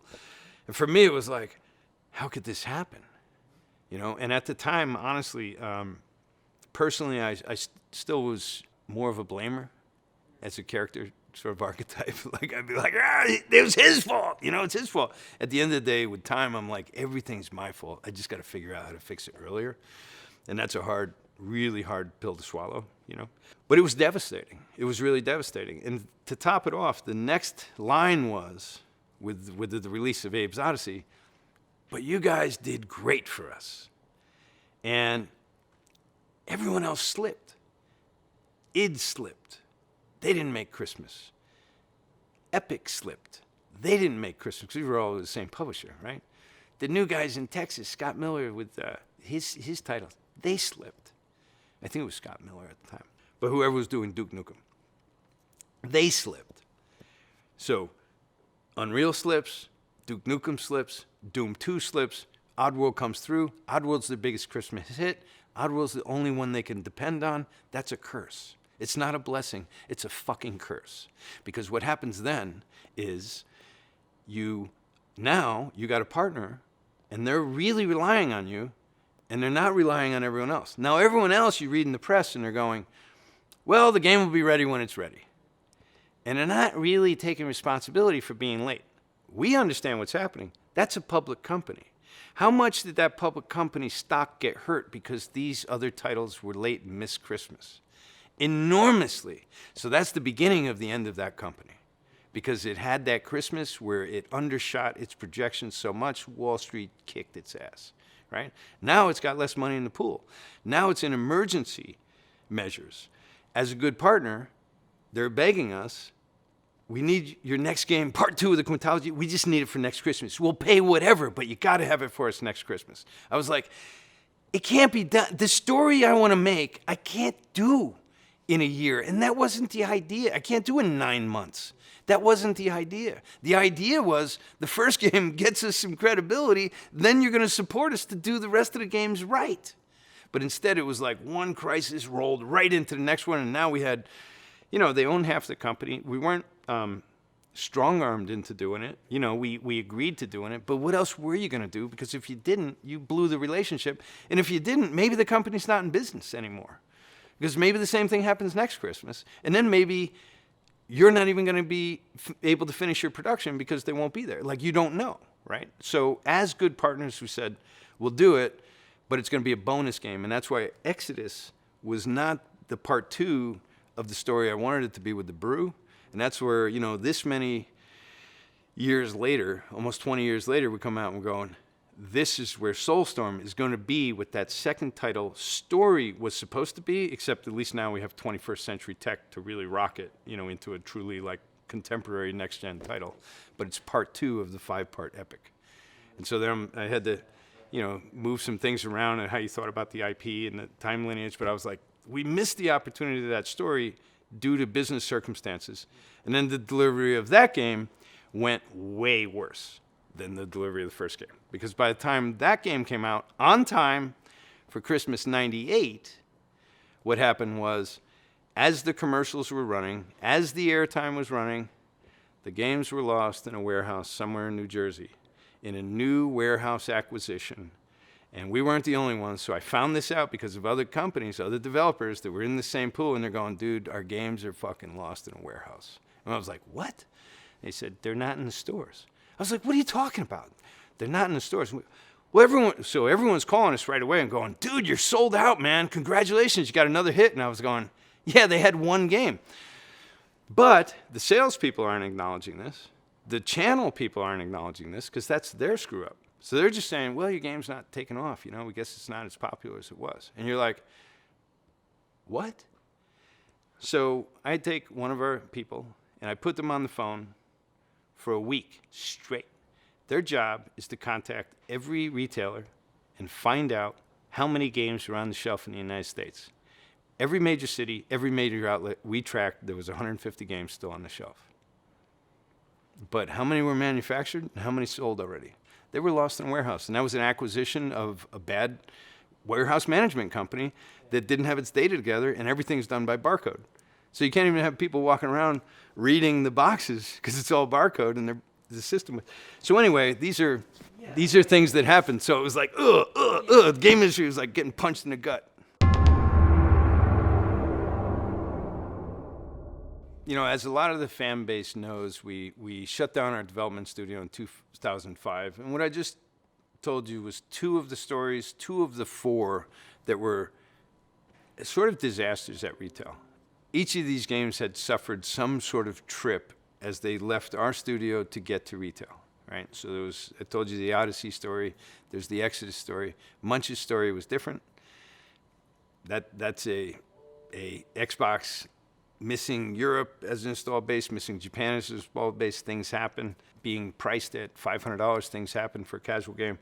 Then you get to Stranger, so the game industry was like, It's like, why? We delivered at the 90-yard line, the 99-yard line, but it gets fumbled before it gets into the end zone, and it's out of our control. At the same time, what was happening in the game industry is budgets were escalating really quickly because the new consoles, PS2, PS3 was bringing in, Xbox was bringing in higher resolution of models, higher resolution of art, and greater expectation of gameplay. You really had 3D capabilities now, and all of these things were accelerating the cost on games very rapidly. But that didn't mean they were selling more units. So what was happening is it was becoming worse for the mid-tier developers because games were getting more expensive. It was taking a lot more energy to build, and you had fewer incentives because they were costing more. So the publisher's risk was higher, and that just comes with a higher price on you. After sort of 4 of these mishaps with retail and getting the game to the public, we decided to shut down the studio. We didn't want it leveraged against us in a cheap acquisition. which is a common practice that happens in the business, which is you just draw out the negotiation. And let's say by that time our overhead was like $1 million a month. And so let's say someone can drag out the negotiation 3 months longer. That's $3 billion you burned out of your bank just to stay alive to sign the contract. And now you're in a weaker position, so now they can get all the better terms that they want. This is just common capitalistic practices, right? It's not anything unique to the game industry. This is just common business. So with all that, we decided to shut down the studio in 2005. But we held on to the IP because we believed it never had its fair shake in the marketplace. We always believed that it had a great start pretty much, but it tripped out of the gate and then it tripped. And we said, this hasn't seen its glory. It has a much greater capability. So from that period forward, we held on to the IP. We waited for digital distribution to become a thing. And around 2008, it was enough of a thing on Steam that we could start putting our games up that were taking, 600 megabytes for Abe's Odyssey, 1,200 megabytes, 1.2 gigabytes for Abe's Exodus. We could at least start getting the games up on a store and publishing them ourselves. No marketing campaign, nothing. All that we had was Gabe Newell saying, I like your games. You can put them on our store. And we were like, this is the beginning, if it can work. We put them up there, and miraculously, the games started selling. They sold way more than we would have thought. With time, Sony is allowing you to publish digitally, right? And even though it's a PS3 era, the PS3 has the backward compatibility to PSX games. So all of a sudden, we could play Abe's Odyssey and Abe's Exodus on PS3. So we put them on a digital store. Sony was letting us self-publish. All of a sudden, now it's 2 stores that we're starting to sell. Then Xbox finally lets self-publishing happen. It's 3 stores. And so then we start making enough money that we could just re-HD a stranger and get him onto PlayStation 3 where he never was before and do these conversion things. But we were really just now organically not raising money, just earning money through self-publishing to the point where we get to the point where we said, let's make Abe's Odyssey again. In the audience, we were saying, we don't have a lot of money, but what would you like to see? They were like, redo Abe's Odyssey, but do it like cool now, right? And so we did. We basically rebuilt it in true 3D, which was still 2.5D as a play format, through 3D. And the success of that surpassed what we wanted. Or I should say, surpassed what our expectations were. And at the end of the day, we got about 3.5 million downloads on that game, just selling it digitally with no marketing campaign, no real, we had some buyouts for a free month here, or free week here, a free week there, whatever, which helped expose. But basically our model was, if we build really unique, creative games, then stores will advertise it in their slow week periods. That became our model. It was like, we can't afford to buy the airtime from them, but if we have good products, when they have a slow week, they'll put us up for sale and they'll highlight it and they'll push us. And that worked out, leading to the point where the game had a New and Tasty, the remake of Abe's Odyssey, had enough success that put us in a position where we could actually make a new game and pay for it ourselves, which meant we didn't have any publishers, we didn't have anyone to bail us out. We could totally sink or swim on this on our own, and we'll see at the end of the day where we really end up, because it's not cheap. It's the most ambitious game we ever made. But what we decided was, we said, let's take this opportunity right here. Let's build the Exodus we wanted to build, and let's then do what we can today. So let's get back to that brew story. Let's put it back into the epic where it should have been. Let's reboot that, because we just did a remake of Abe's Odyssey, now called New and Tasty. It got a great Metacritic. It took number 10 PC Metacritic of the year, which was a total surprise of us. We would have had Xbox too, but we were 1 reviewer short for top 10 of the year, which was like, are we kidding? This is a remake of a 20-year-old game. So that worked out, and with Soulstone, we were like, this is our chance. If we blow it, we've got no one to blame but ourselves. We can self-publish across the spectrum. We can build the game we always wanted to build, and we can do it in a distributed environment where we can go around the world and try to secure the resources we have, which means my morning wakes up with West Coast time zone, Quebec, and East Coast time zone. The phone calls are Scotland, UK, Scotland, England, and Ireland, and Morocco. That's my morning dailies call. My evening dailies call is with the team of engineers that are in Perth, Australia. That starts around 9 o'clock with, this is myself and Benny, our executive producer, who's a partner with me through this whole Soulstorm venture, who's amazing. And like, we're taxed really hard to pull this together because we're doing it distributed development across the whole planet.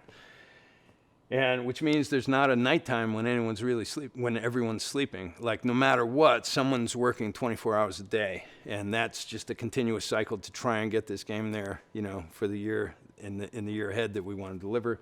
And if we pull it off, then I think we will have really not only got the game we wanted to build, but we got to escalate that and take the time with it. I mean, I think we're going into year 4 plus on this. It's taken a while. It started slow. It's building bigger. It's really ambitious. It's the most sophisticated thing we've done, and hopefully it elevates the brand. But, you know, we still got a year to deliver. And as we've talked about, a lot of things happen in this business along the way. So hopefully we've done the right thing, made the right choices, and we can see people be really happy with this game when we ship it.